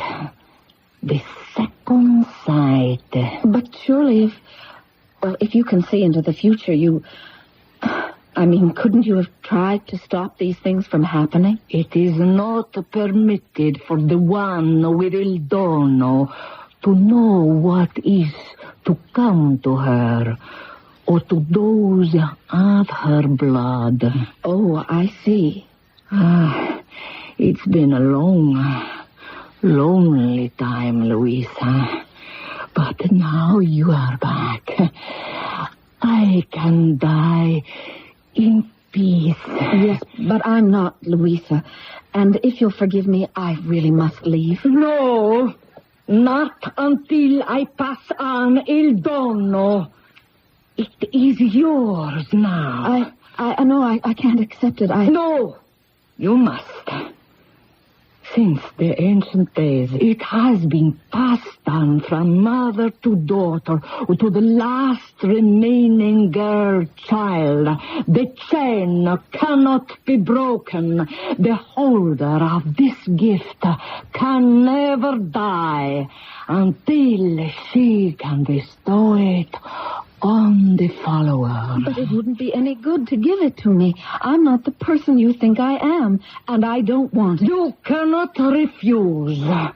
You must carry the burden now.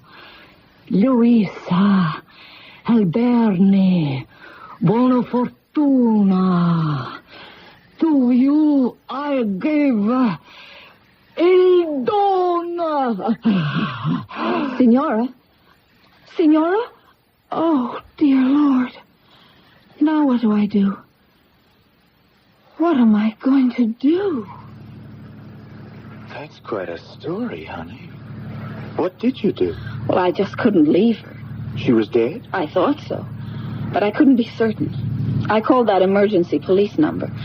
And the police came and this nice lieutenant asked if I could come over to the police station and just make a statement of what happened. Well, you didn't tell him the cockamamie story about her thinking you were her long-lost grandchild. No, I just said I was a customer and that while we were talking she had this seizure and she died. I can't get her out of my mind. I hope you don't believe all that malarkey she fed you about the gift. Of course I don't. Even though your lunch companion half convinced you there is such a thing as second sight? Even if there is, she couldn't have passed it on to me since I'm not her granddaughter. It's a pity in a way. Might come in handy.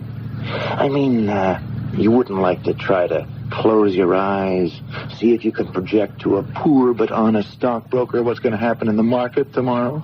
Like, say, Kennebuck coal? You know I don't know anything about the market.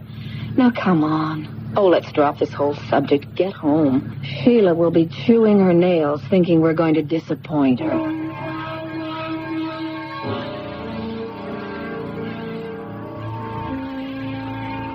Ooh. You want anything before I turn out the light? No, darling. It was a nice night, huh? Sheila was happy. Yes, she's growing up so fast. I wish... What, Martha? I wish we could have more children. One is so Oh, so fragile an extension of us, of what we are. Yeah, we've been down this road too often before, darling. We can always adopt. Is that what you want? No, I just want to protect what... Oh. What is it, dear? Kay Stennett wanted to pick up Sheila with Penny tomorrow afternoon and drive them to Rye to the amusement park. Why not? It, sounds like fun. I don't know. Sheila has an exam coming up. I think I'm going to lower the boom.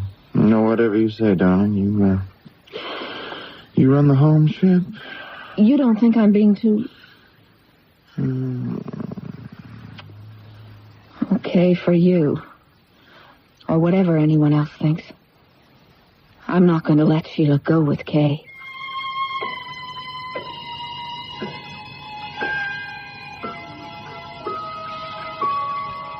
Hello? Oh, Amelia. This is Mrs. Harriet. Could I speak to Mrs. Stennett, please? What? When? On the way back from Playland? Oh, well, how serious? They were sideswiped by a truck? Kay is all right, but Penny is dead. Oh, how awful. Oh, yes, I'll contact the hospital myself. I saw the whole accident in my mind. Thank the Lord I didn't let my little Sheila go along. But could I have stopped it? Did I really know it was going to happen?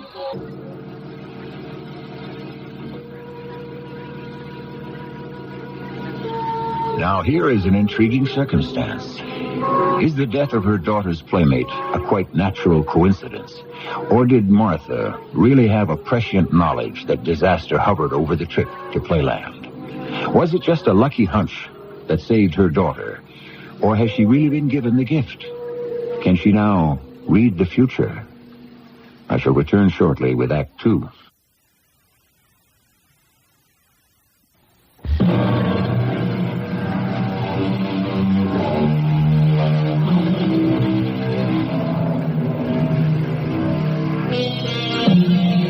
If you were offered the privilege of looking down the long tunnel of the future, would you accept it? There are obvious advantages. You could put every cent you owned on the long shot that would make you a millionaire. But what of the obverse side of the coin? A vision of the obituary column in the next day's edition of the paper, or next month's, listing your husband, your child, or even yourself. Would you really want this knowledge? Hi, Martha. How was your day? Rugged. Oh, what happened? Let's get out of this rat race before we talk. Oh, you got me worried, hon. That's nothing compared to the stew I'm in. How was your day, breadwinner? Hey, super. One of the best days of my life. Thanks to you. Thanks to me? Well, sort of. Obliquely. Remember I was kidding about Kennebuck Coal? What? A stock I own. Oh, yes. Well, guess what? I followed my hunch and sold it short. This afternoon, it went south. Went south? Yeah, the bottom fell out of it. Went down 10 points by closing. By tomorrow, it'll hit the floor. We are very lucky, honey. We stand to make a bundle. Oh, no. You say something? I just don't feel very well. Would you mind driving? Oh, of course not. But what is it? I'll tell you when we get home.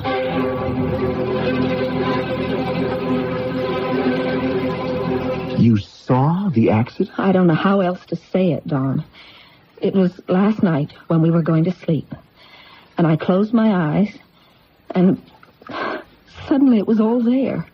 The truck cutting in on Kay's car, spinning out of control, and then the crash and Penny.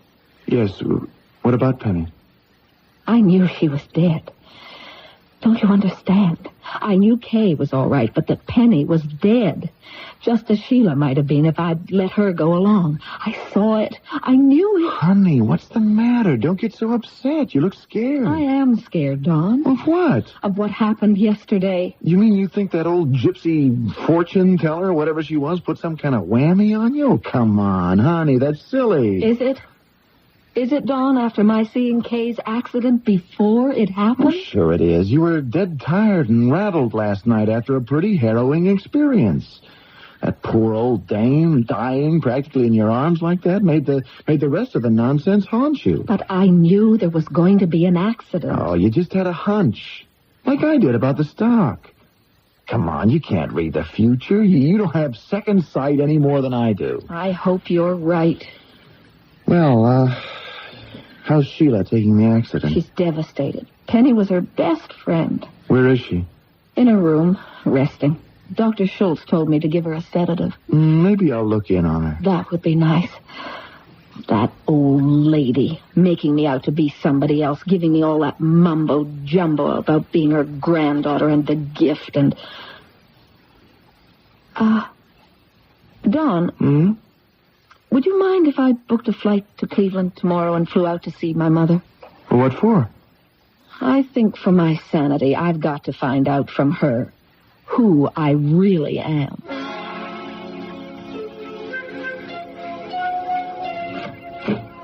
Oh, Martha, darling, I thought you'd never get here. Hello, Mother. How are you? I'm all right. Well, come on in. Oh, haven't you got any bags? Nope. I just brought myself. I've been on pins and needles all morning waiting for you to get here. I told you the plane wouldn't get in till nearly 11. I know, but it just seemed to take you forever to get here from the airport.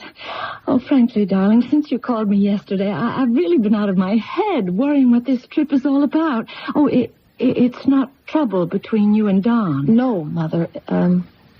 There's just something rather... serious I have to talk to you about. Oh, of course, dear. Anything. Here, sit down.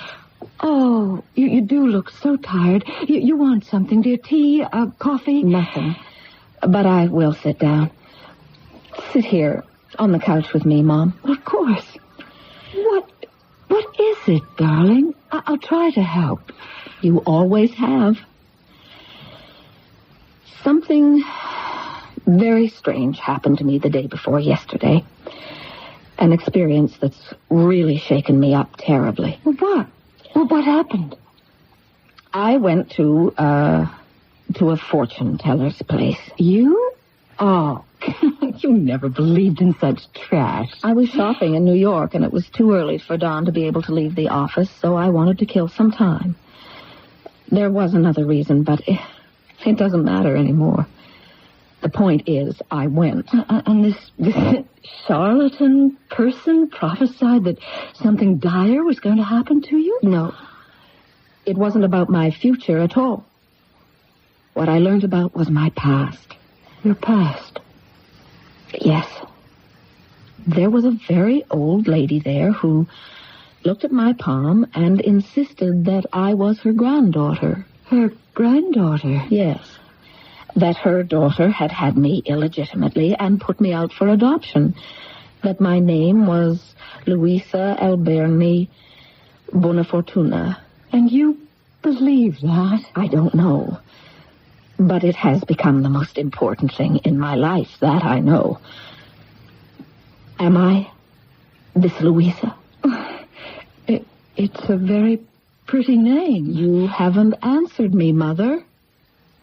Darling, I suppose I've always known that this moment was inevitable.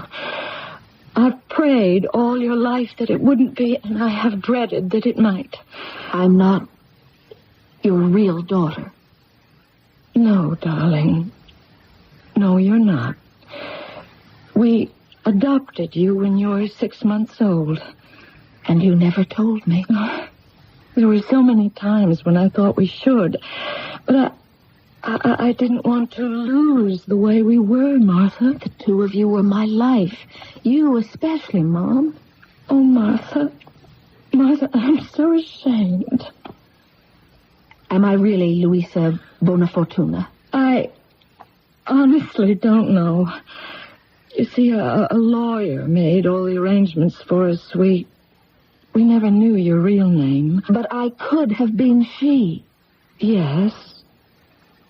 Darling, is that really so important? I haven't told you all about my meeting with the lady who claimed to be my grandmother. I haven't told you she died in my arms, or that she left me an inheritance. What? The gift of second sight. The ability to read the future, to read what it holds for everyone about me. Well, how could she do that? Superstition. Ancient magic, handed down from generation to generation on the female side as long as time shall last. Oh, that sounds like so much nonsense. You haven't had to live through the last days with me. I suddenly do know what's going to happen to people on the plane here. I had my heart in my mouth. A young girl on the way to the West Coast to join her husband, who was a pilot in the Air Force. And I knew, I could see her husband crashing on a training landing. Martha, my darling, what can I say to you? I am just appalled. I never dreamed a disaster like this could happen to us. Just because I ached for it, because I wanted a child so much. That part of it is all right, Mother. Nothing will change that. It doesn't matter who I was. The real part of my life is with Dawn. But now that the past has caught up, I just have to try to adjust. One thing I have to know is about myself. Who am I? Or who was I to begin with? The terrible thing that I have to say to you, Martha, dear, is that I can't answer that question. Then who can? The lawyer who arranged with us for your adoption to begin with. If he's still alive. His name is Denton Schuyler. I just hope you'll forgive me for invading your privacy like this, Mr. Schuyler. Not at all, my dear. Any break in the monotony of my monastic life in this sanctuary for the senile is welcome. Welcome. In particular, when it brings so pretty a girl. You're very kind. But can you help me? I'm not sure. All I want to find out is the name of my real mother. Why? Well, I couldn't explain that. It's really too complicated. But it's desperately important to me. Well, you're a woman, grown. Were you not happy with your surrogate mother, Mrs. Banks? I couldn't have asked for a better mother. I never wanted another. Then why look for one now? What could she give you that the woman who brought you up didn't? Nothing. She's long ago dead. But her mother, perhaps my grandmother, left me a legacy. All I ask you is to remember my mother's name. The woman who brought me as a baby for you to place for adoption. You say she's dead? Yes. And the grandmother? Yes. Then nobody could be hurt. The name. How could anyone forget that name? Bonafortuna. She was your natural mother. So it's all true. Now, you must go, child. I'm sleepy. I can't remember what you came for. Did I tell you what you wanted to hear? No. But you told me what I had to know.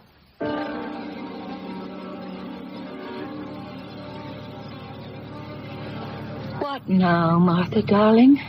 Oh, just take me to the airport, Mother. I've got to get home. But I'll worry about you. I'd rather you pray for me. Why? This legacy from my family, now that I know it's mine. It's no gift. It's a curse.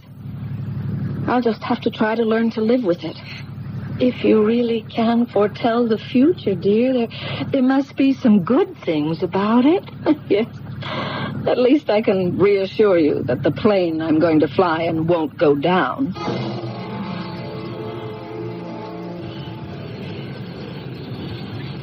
But as I take off, I have this deep foreboding and a secret wish in my heart that the plane would crash and there would be no future for me.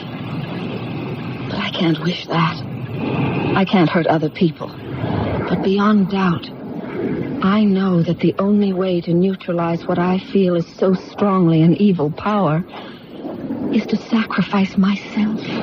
You cannot escape your fate. It is not permitted. Il Dono rules your life. You cannot die until you pass it on to your daughter, and to your daughter's daughter, and to her daughter. Dear Lord, no, not Sheila. She can't be asked to bear this burden too. An obscure English classical scholar of the 17th century left us with an enduring quotation. Whom the gods would destroy, they first make mad. Is that what destiny holds in store for Martha Harriet? Is she condemned for the rest of her life to bear the sorrows of the world on her shoulder? And worse still, to pass this albatross of fate on to her innocent daughter? I shall return shortly with Act 3.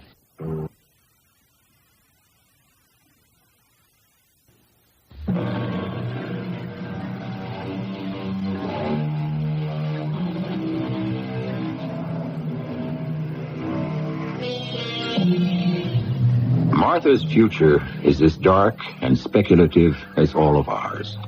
It's only other people's she can read. And what use is it to tell someone he's going to be lucky? Let him enjoy it when it comes. Or to warn him of future mishaps, which the inexorable law of fate will not permit him to escape. Martha is right. Il Dono is no blessing. It is a curse. Be reasonable, Martha. I've lost the capacity to be reasonable, Dawn. It can't help us. I can't read our stars. That's a closed book to me. That's part of Il Dono. Oh, come on. Now, what about Kennebuck Coal? What about it? Well, why do you think I had the guts to sell short? You said it was on a hunch. Your hunch. But it was a hunch I'd never have had if I hadn't known you could somehow see I was right. Now, let me tell you something. You can thank heaven we climbed out of it.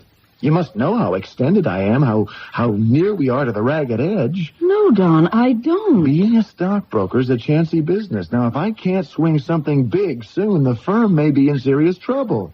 I'm asking you to help me, to help us. I'm trying to explain to you that I can't. Can't? Or won't? Don, please, darling, don't press this. I have to make you understand.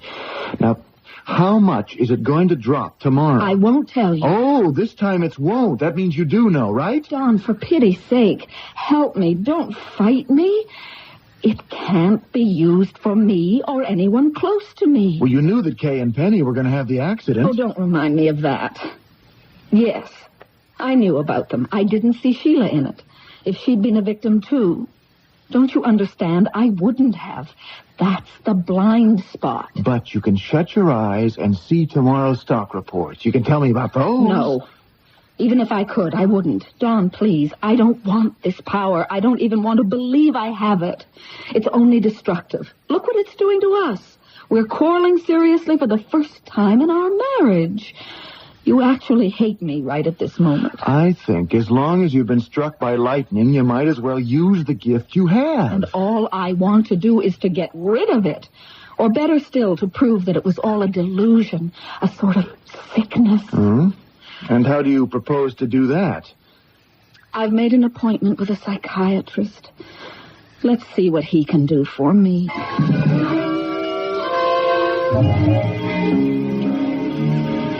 Come in, Mrs. Harriet. Thank you, Dr. Phillips.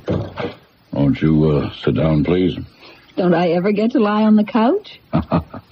Not here, I'm afraid. That's not your method. Well, it is when I think a patient needs analysis, but you don't.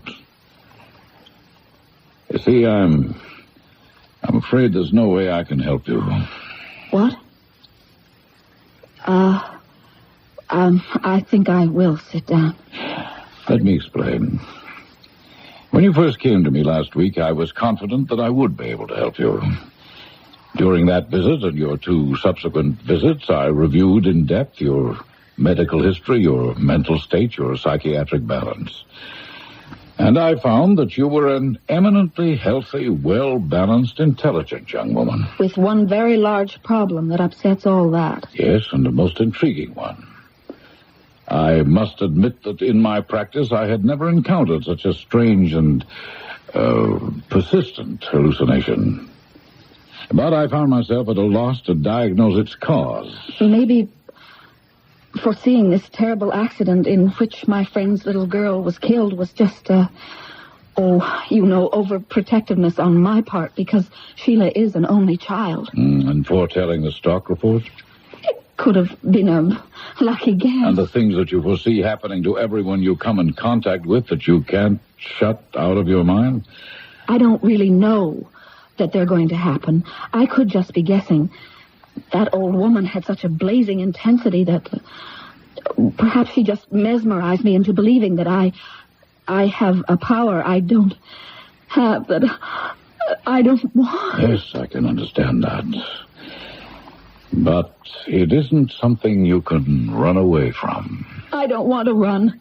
I want to face it and get cured. Clear this obsession or whatever it is out of my mind. I'm afraid you can't do that. There must be some way. I don't think so. Why not? Because,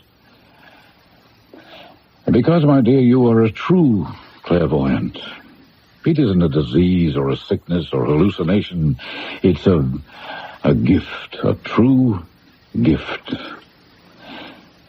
Mrs. Harriet, you remember on your last visit I asked if you minded submitting to hypnosis? Yes, of course. Well, while you were under, I asked you a series of questions about events that would happen between then and this visit. I asked you to visualize a newspaper and read me the headlines you saw and the makeup of the front page. So here it is. Today's paper. Just as you saw it and read to me word for word 3 days ago. No. Oh, please, Dr. Phillips, I couldn't stand going through the rest of my life like this. I can't live with it. And when I think that I might pass this on to my daughter, I won't live with it. Oh, now, Mrs. Harriet, now you are acting like a prospective patient. That old witch cast some kind of spell on me. I have to exorcise her, cast her out. I shouldn't be here. I should be talking to my minister. Yes, he might be able to help you. He'd better be. Because if he can't, there's only one thing left for me to do. What? Exorcise her myself. If the only way to kill her influence is to kill myself, I'll do it.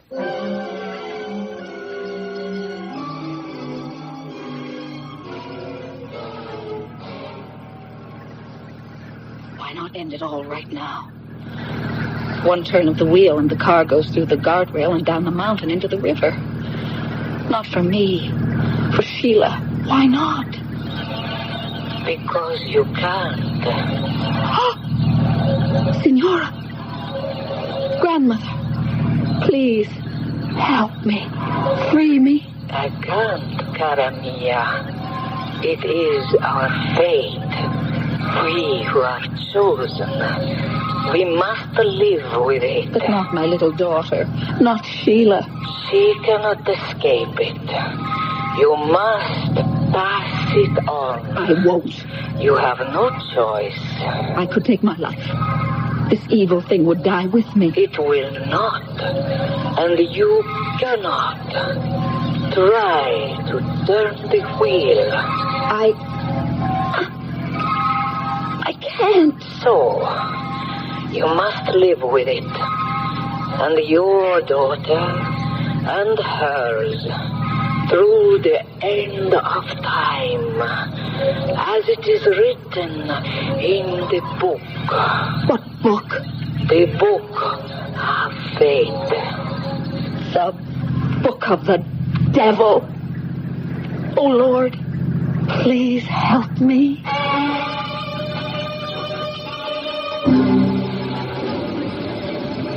You don't have to walk me to my car, Father. It's going to rain. Oh, well, dear me, it has clouded over, hasn't it? Bleak and ugly like your mood, my child. And I think I will see you to your car. I have a few things left to say. But no way to help me except tell me to pray. Well, there are only two who can help you, my dear. God and yourself. Come on. Let's go before the rain. I've tried everything. There's no way I can help myself. I can't live with it, Father. The pain, the suffering. You can't understand. You know, when I was a young priest and I first began to hear confessions, I thought, too, that I couldn't live with all the burdens people brought to me, bearing their souls and their hearts till I was filled to bursting with their guilt and their remorse and their anguish. And for a long while I thought I would turn my back on the cross and run out into the world where I could rid myself of the problems of others. And then, you see, I remembered the other side of my mission. The help I could bring. The balm of peace I could bring to so many troubled souls. And it balanced out. Can you not find an equation like this in your life? This power I have is evil. I'm possessed. You were my last hope. Well, I still am. You couldn't offer me any assistance. Oh, something dramatic, like an exorcism? Eh? No. The church would not permit me, my child, without proof that you are invested by a demon. But I am. This power is evil. Or a gift from God that only He can take away. How? Through prayer. I need something stronger than that. Now, what could be more powerful than prayer? I don't think either of you would like my prayer. You don't have to satisfy me, my dear. Only the Lord. Then I would say, please, Lord, free me from this curse. Or if you will not, since I cannot do it myself, reach out and strike me dead.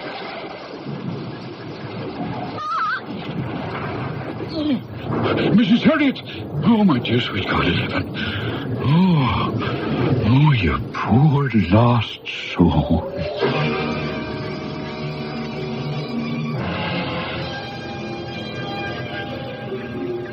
Hi, darling. John. All ready to go home, they tell me. Yes, darling. Hold me. Just a moment. Oh, just a lifetime. Oh, my darling, it's a miracle. It's a miracle, all right. The lightning didn't hit you directly. It was just a sort of ricochet. There's no brain damage at all. It did affect my brain in one way. Well, how? I guess it's like a short circuit. It burned out one fuse. What? Ask me what tomorrow's headlines are, or the stock listings, or anything in the future. All right. I'm asking. I don't know. I haven't even the faintest idea. I'm back to myself again. That's the best miracle of all.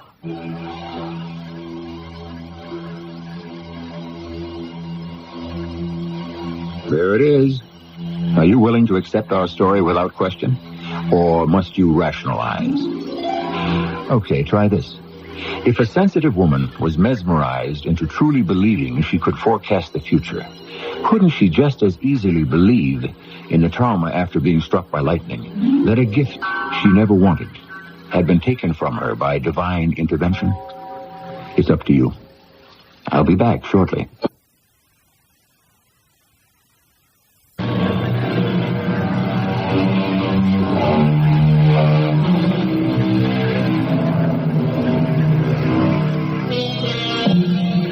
One final word. Perhaps you read, as I did a few weeks ago, of a man, a deaf-mute, who was struck by lightning and lived.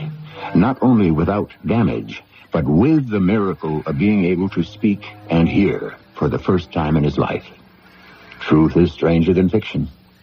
All things are possible.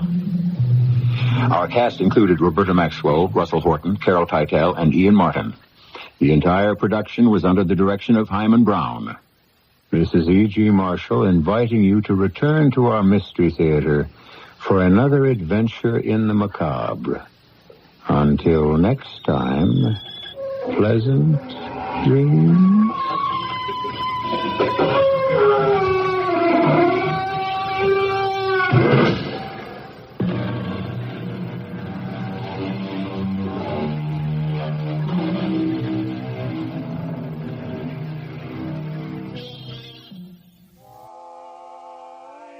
Well, my dear, I suppose it's about time for you to get back to your loved ones, your responsibilities, your life, your home. But I do appreciate you spending a little bit of your time, or in this case, quite a bit, with little old me. That's what the season's all about, you know. Like the cards say, the holiday is family.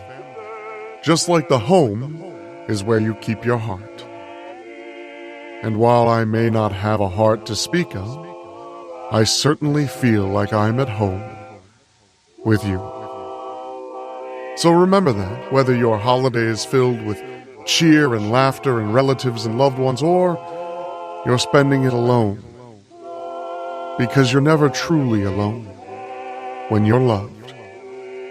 Now, as we prepare to part ways, please take a moment after you've gone through the river, past the woods, across the bridge, ducking the one-horse open sleighs as you go.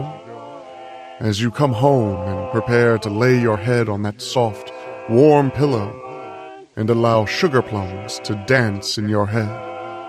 As your eyes get heavy, as jolly old St. Nicholas prepares to come and visit you and bring you exactly what you deserve. Take one moment as you exhale, and please, I implore you, be thankful for what you have. Merry Christmas.